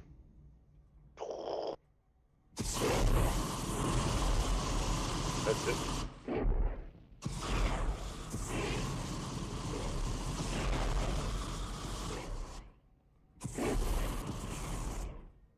All right, so when you start, you're in there kind of kicking it up with the flame. You're catching stuff on, and you notice that when you hit those little balls, they kind of pop, and there's some dust particulate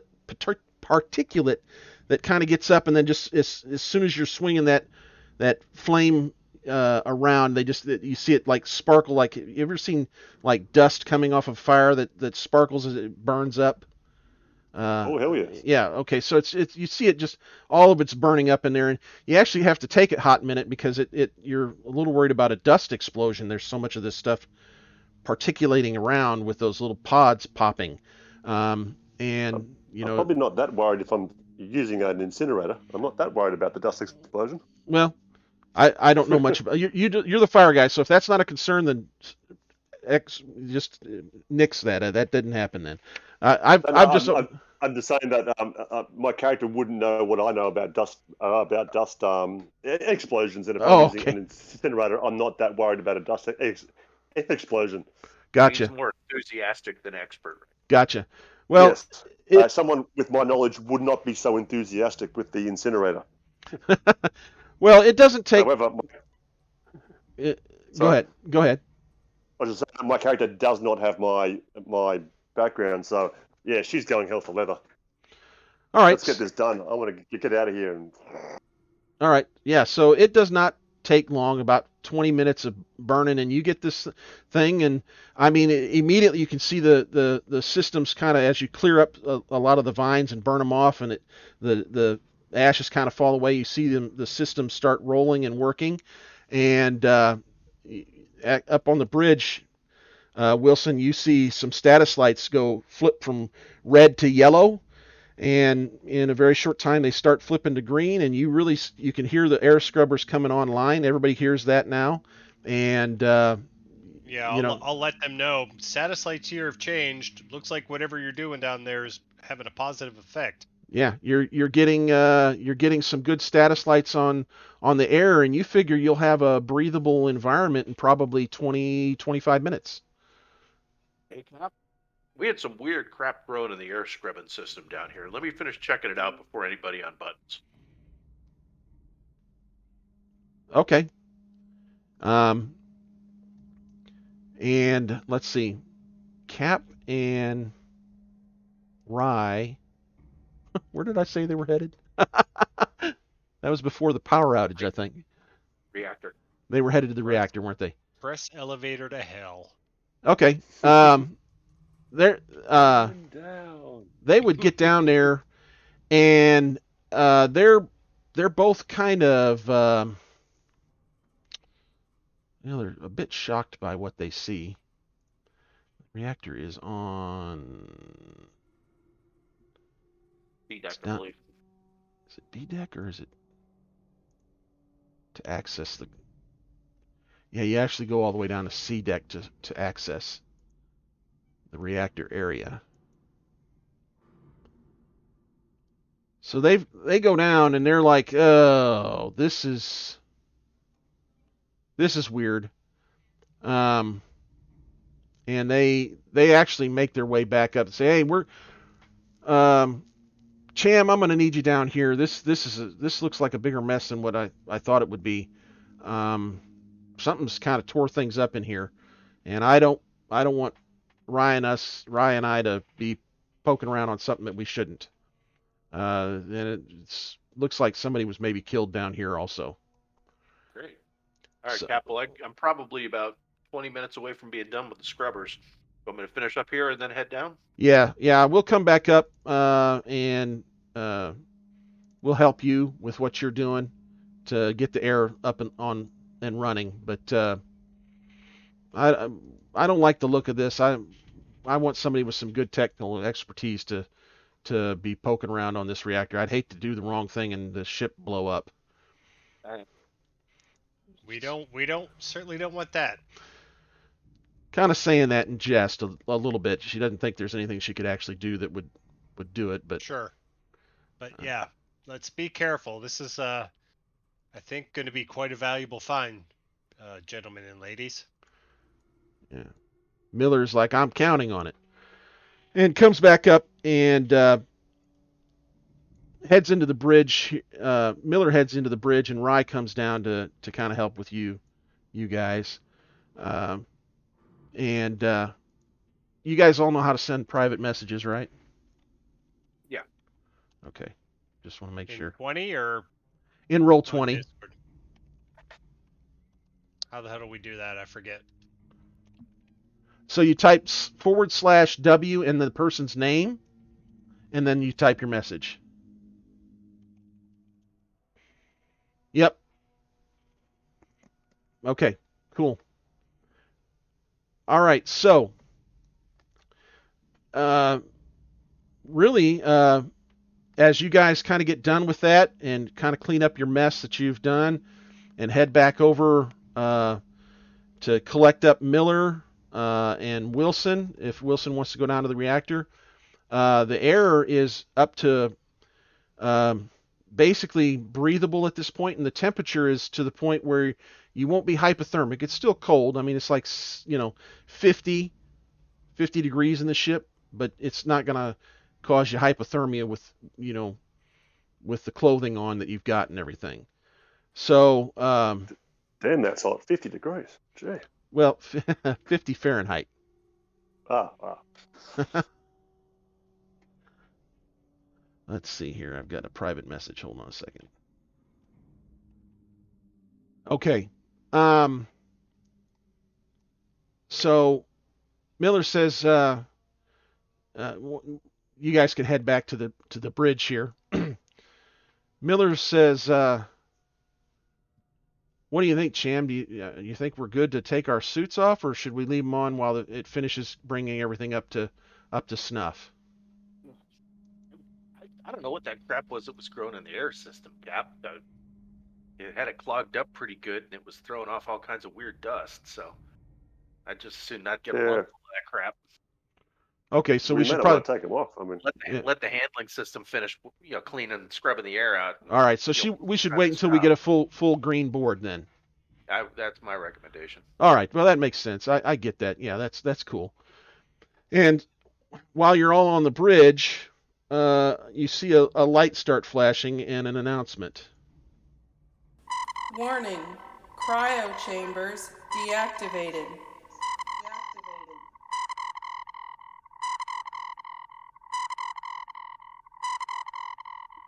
What the hell? What does that mean? Means that the cryo, if there's somebody in cryo they're being woken up. Okay.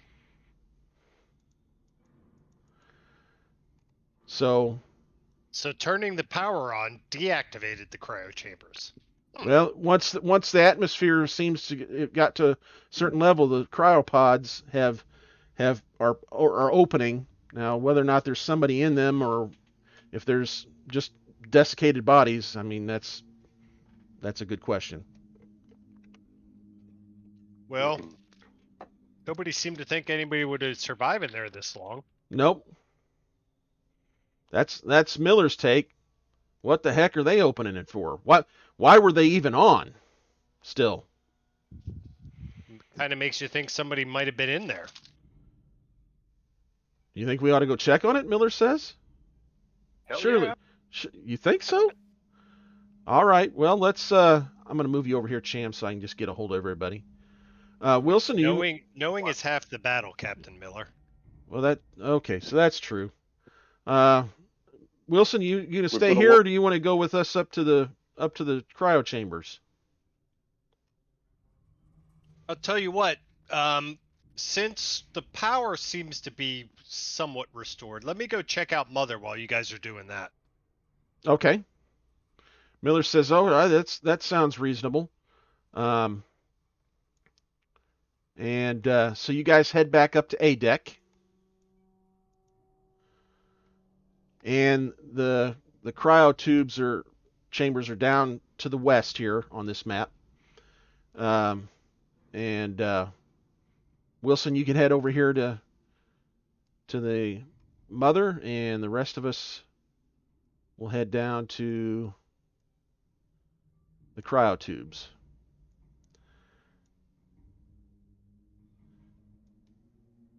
Oops, that's Cham. Miller. Okay, so wow, the dynamic lighting didn't stop you, did it? I must not have it set to stop. That's okay. So you go through the door, and everybody immediately kind of gasps and takes a breath here, and they're like, "What on earth? It's another body." Everybody take another stress. And this one has definitely been Miller or Wilson. You don't have to take a stress, but everybody here has to. Now, this is a particularly horrific sight. What you see is a guy that's leaning up against this one cryo chamber's doors, and his head is gone. It's what's left of the head is splattered on the back of the door, and there's a shotgun laying beside him. And it's pretty clear that Bradley here has blown his head off. And yeah, so he's in a spacesuit, head's blown off, splattered on the back of this door. The other disturbing thing is there's all sorts of claw marks on this door, deep claw marks in the door. Now, Cham and Davis, make an observation roll for me. Got it.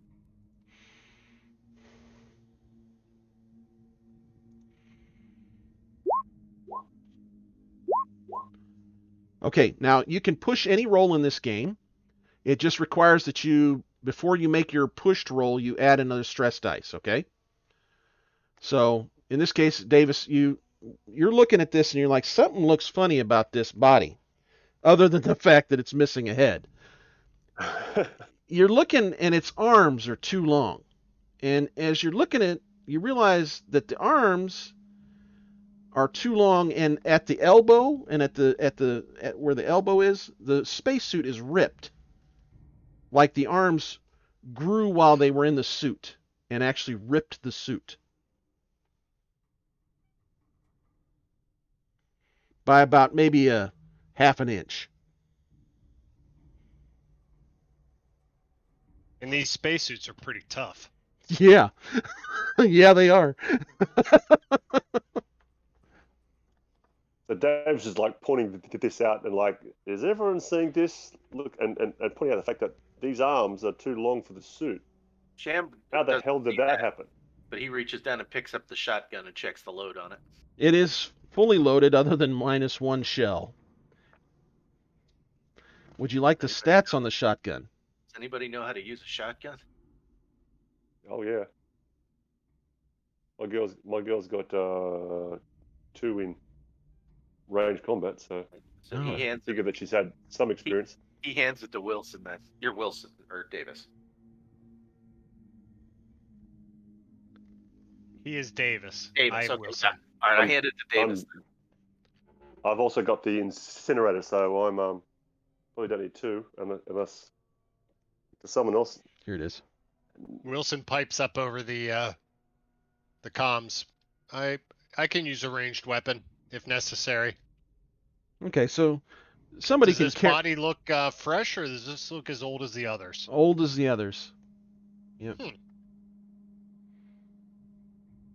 Wilson, are you going to come down and get the shotgun, or are you going to? No. I'll just say over the intercom, hey, I can use that. Okay, so Cham, for right now, you'll hold on to it. That's fine. Okay. All right. So this cryo chamber and this cryo chamber's door open for you as soon as basically when you step up to them close, they open, and those pods are all closed. None of them are open. So it looks like this is the one that's in question here.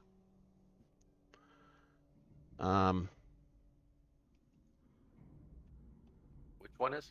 The one that's in front here. Okay. And the door does appear to be locked. So Rye is going to have to do a little bit of magic here.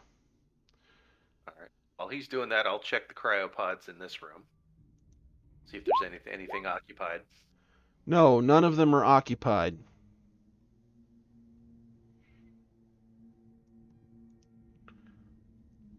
Okay. Davis, why don't you check the ones to the south or to starboard? Nothing in. They're all remain closed and nothing there. No, nada. Rye doesn't take too long, and she gets this door to open.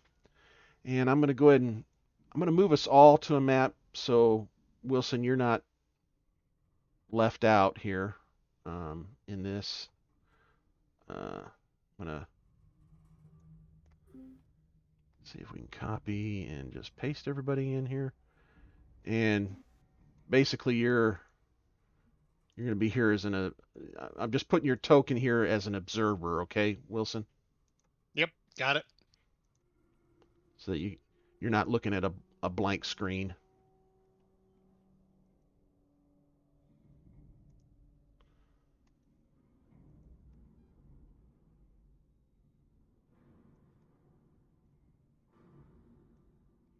Okay, so you're in the hallway here, and Rye gets the door open, and she looks to you. Everybody, are you ready for me to open this?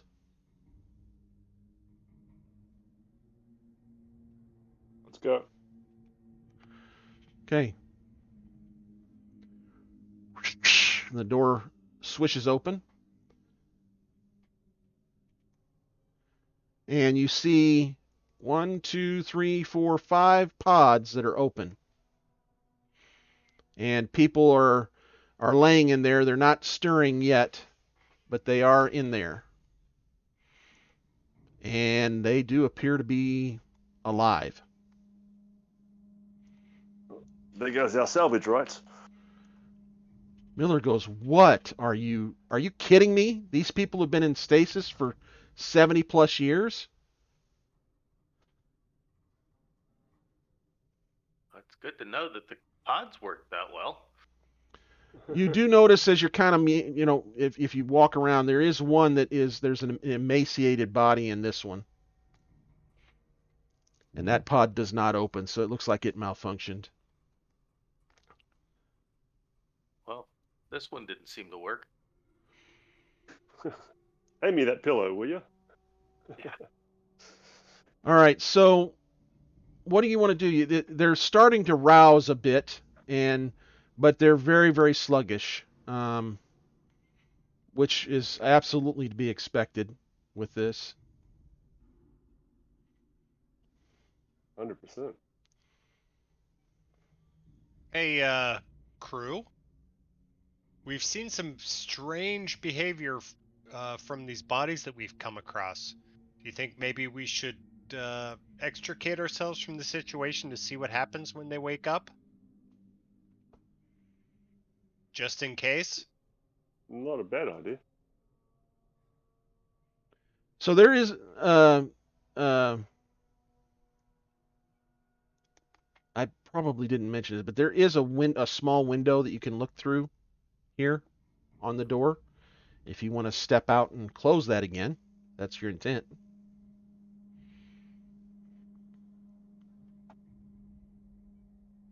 Is that where the headless corpse is? Yes, it's right I outside don't the want door to here. be standing right on top of the corpse, though. That's pretty disgusting.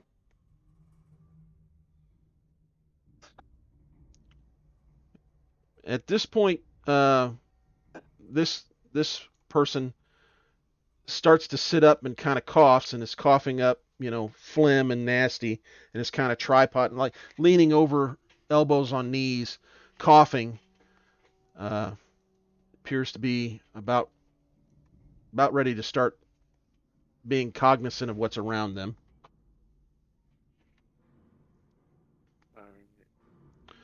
So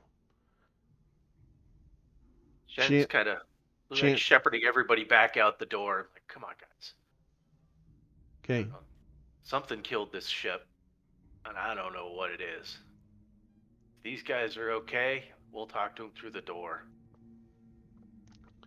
Miller starts to step out and says, I understand that, but these are probably Weyland-Yutani employees. We kind of need to. We need some information, and we need to. We need to, quote unquote, rescue them. I'm going to go ahead and stay in here, and I'll liaison with them. I don't want them to wake up and not understand what's happening here. The rest of you go ahead and get on out, and I guess I can key an intercom or something here. Captain, there's no reason why we can't let these people come around a little bit with the door closed and then go in and talk to them. Miller says, Wilson, that's not very, this is kind of heartless. These folks are going to be very disorientated, and I don't want them to hurt themselves. They're going to need help getting out of the cryo tubes, and we need to get them some basic aid here pretty quick. You're going to need to get them hydrated. And that's your call, Captain, but we've seen violence perpetrated on crew members several times already. You think they might be partially responsible? I don't know. You see her kind of begrudgingly say, okay, and steps out as well. And she says, Rye, go ahead and seal the door. And so the door seals back up. And So you watch, and it takes about, maybe 10 or 15 minutes more, and you see Reed come over here to the control panel, and finally everybody's kind of getting up and standing beside their tube, and you can't really hear the conversation in there because it's, you've shut the door. But Flynn here. Is that something that I can hear? No, there's no microphone. I don't know. Yeah, there's no microphone in the room or anything like that. Okay. Yeah. But this guy right here spots you looking in the window, and you see him kind of gesture, and everybody looks over here at the window. And this one here appears irritated and kind of looks at this one and kind of gives a head shake, like, get over there and find out who they are, kind of thing, So this guy comes over and presses a comm button beside the door, and it comes over on the other side and says, I'm First Officer Johns. Who are you? Cap? Miller says, yes, I'm Captain Miller of the USCSS Montero. We are here on a rescue mission for you. We caught your distress signal, and we're here to render aid. Are you the only crew remaining? And Johns kind of looks over his shoulder, back over his shoulder, and this one here gives a nod. Yeah, it's just us. What company are you with? And Miller says, we're with Weyland-Yutani, and you kind of see some a little bit of relaxation in his face, and he says, okay, well, we need to definitely go ahead and we need to get off the ship probably. And about that time, this guy comes up, and you hear him over the comm before he can get the button off. He says, they need to be inoculated.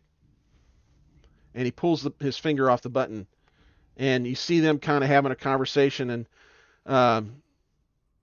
then this one comes over too, and there's a bit of discussion, and this guy punches the comm button again and says, yeah, our doctor is right. We really need to get you inoculated. How long have you been on the ship? About an hour in suits. Yeah, we'd feel better if you were, even if you had your suits on, we'd feel better if you were inoculated before we move off of our vessel onto yours. Inoculated against what? Well, there's a strain of a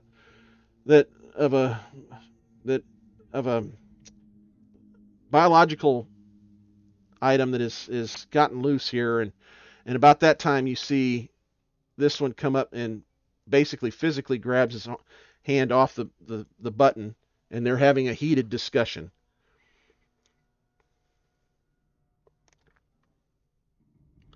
That's kind of a what the fuck moment on our side of the door. Yeah. What the hell got loose in the ship?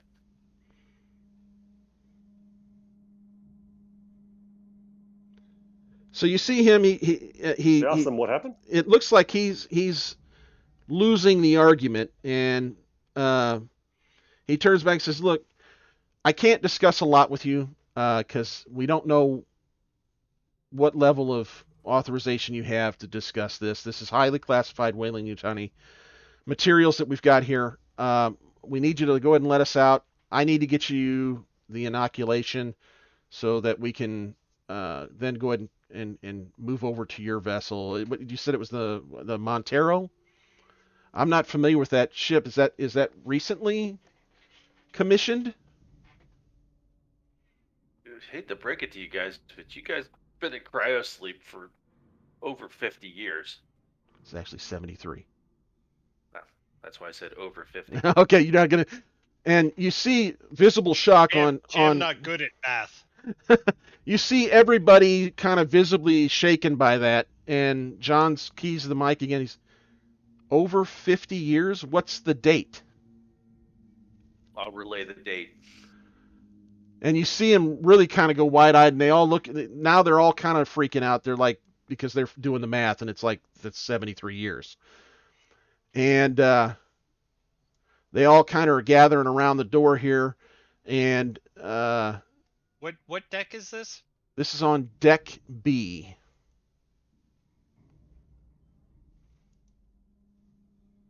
All right, I'm sorry, just- deck A. Deck A. all right. Deck AF. Yeah. Same deck you're on, Wilson. Yeah, I know. I'm just trying to see. So there are exits to this room. Yes, there's an exit to the back that goes into, I believe it's the med bay area. And I don't know what those dotted lines with. Those are air vents. Okay. So they could possibly get through the air vents. All right. I guess we've got a private channel on our suits. Yes. Because I'm assuming that I can hear what's going on. Yes. Captain, I'm not sure that we want to let these people out of isolation. They're talking about injecting us with something, but won't tell us anything about it. And we know that there's been some crazy stuff that went on the ship already.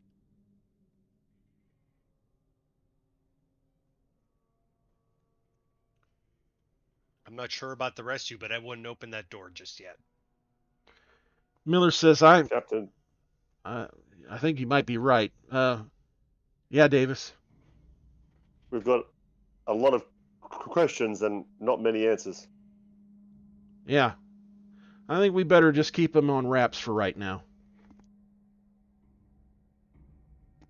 So Miller keys it and says, look, I understand that there's a lot of confusion on, you guys are in shock. You're confused. You don't know us, but you're talking about infections, and we don't know much about what science you were doing here. We're going to have to kind of keep you quarantined based on some of the violent things we've seen come across on this ship. Right at your door, there's a crewman that appears to have blown his own head off with a shotgun. And you see them kind of look at each other, and you see the words, their mouths saying Bradley, and kind of some discussion. And John says, look, I understand that you don't understand what's going on, but we need to get you inoculated. It's imperative. We don't know whether or not your suits will protect you from this. About that time, you see this guy come over and kind of sit on the edge of the cryo tube, and he's holding his head. And Flynn, you don't know it's Flynn, and this other one come around, and they're kind of talking to him. And Johns is talking, basically trying to convince you to let them out. When you hear, basically, this guy lets out a pretty good scream. And you hear this guy say, oh my gosh, but he took the inoculation, didn't he? And about that time, this guy starts convulsing.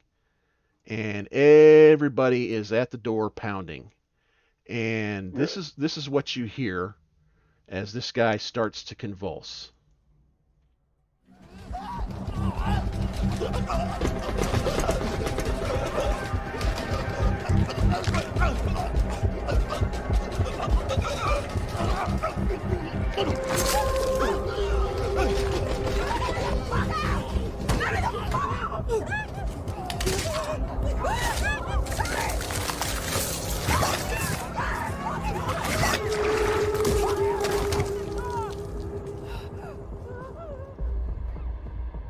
And they are screaming and carrying on about let them out, let them out.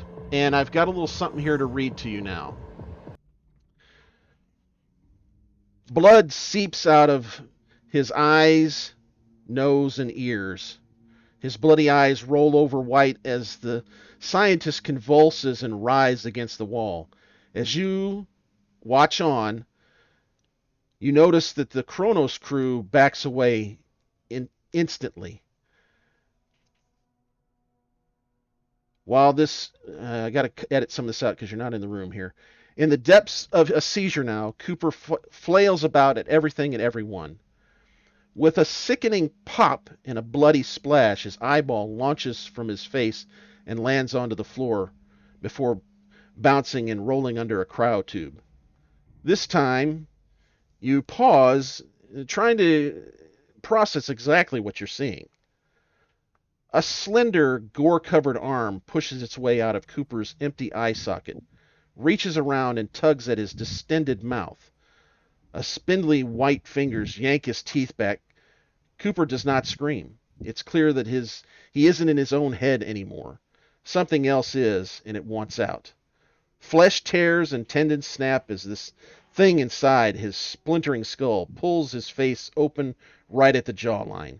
Finally, a thick gurgling sound wells up inside Cooper as his head is ripped from his body, his neck gushing as whatever was inside him plops to the floor in a burst of blood.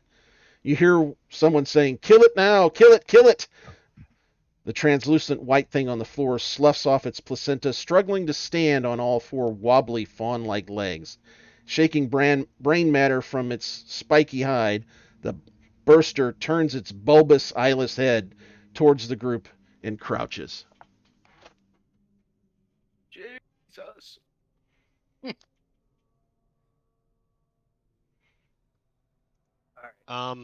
That's bad. I'm going to go and take a stress point in real life. Yes, everybody takes a stress point for this, except Wilson. Well, no, Wilson, you probably heard this over their comms. I'm gonna say you take a stress point off of that too. Yeah, there was a lot of wet, sloppy, ripping noises. That was pretty disturbing. Someone call a paramedic. Or the fire brigade. Medic! Medic! Fire brigade would say we don't make house calls.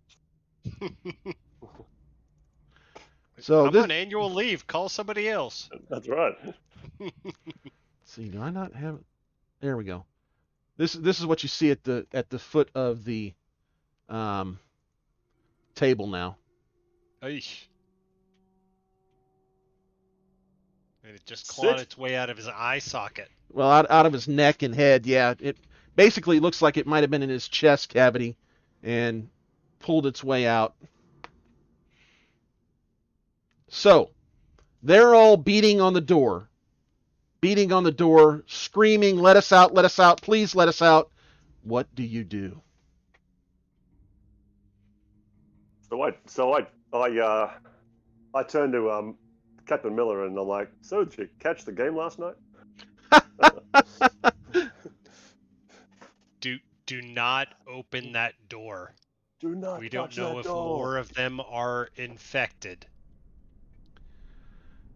This body falls to the floor, and this thing hisses, and everybody's screaming, and it runs to this vent and breaks through and disappears in the vent.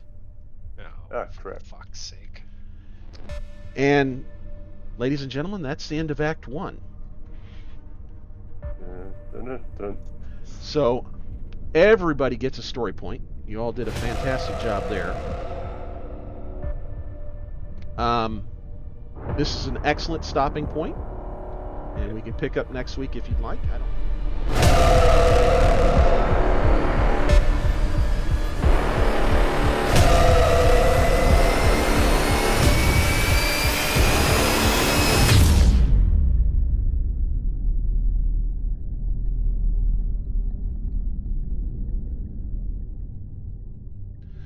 Thank you for tuning in to episode 1 of Chariot of the Gods. We hope you enjoyed the session. Before you go, take a moment to hit the subscribe button and ring the bell. Make sure you leave a comment and a thumbs up to help our channel grow. We'll see you next episode, and thanks for watching.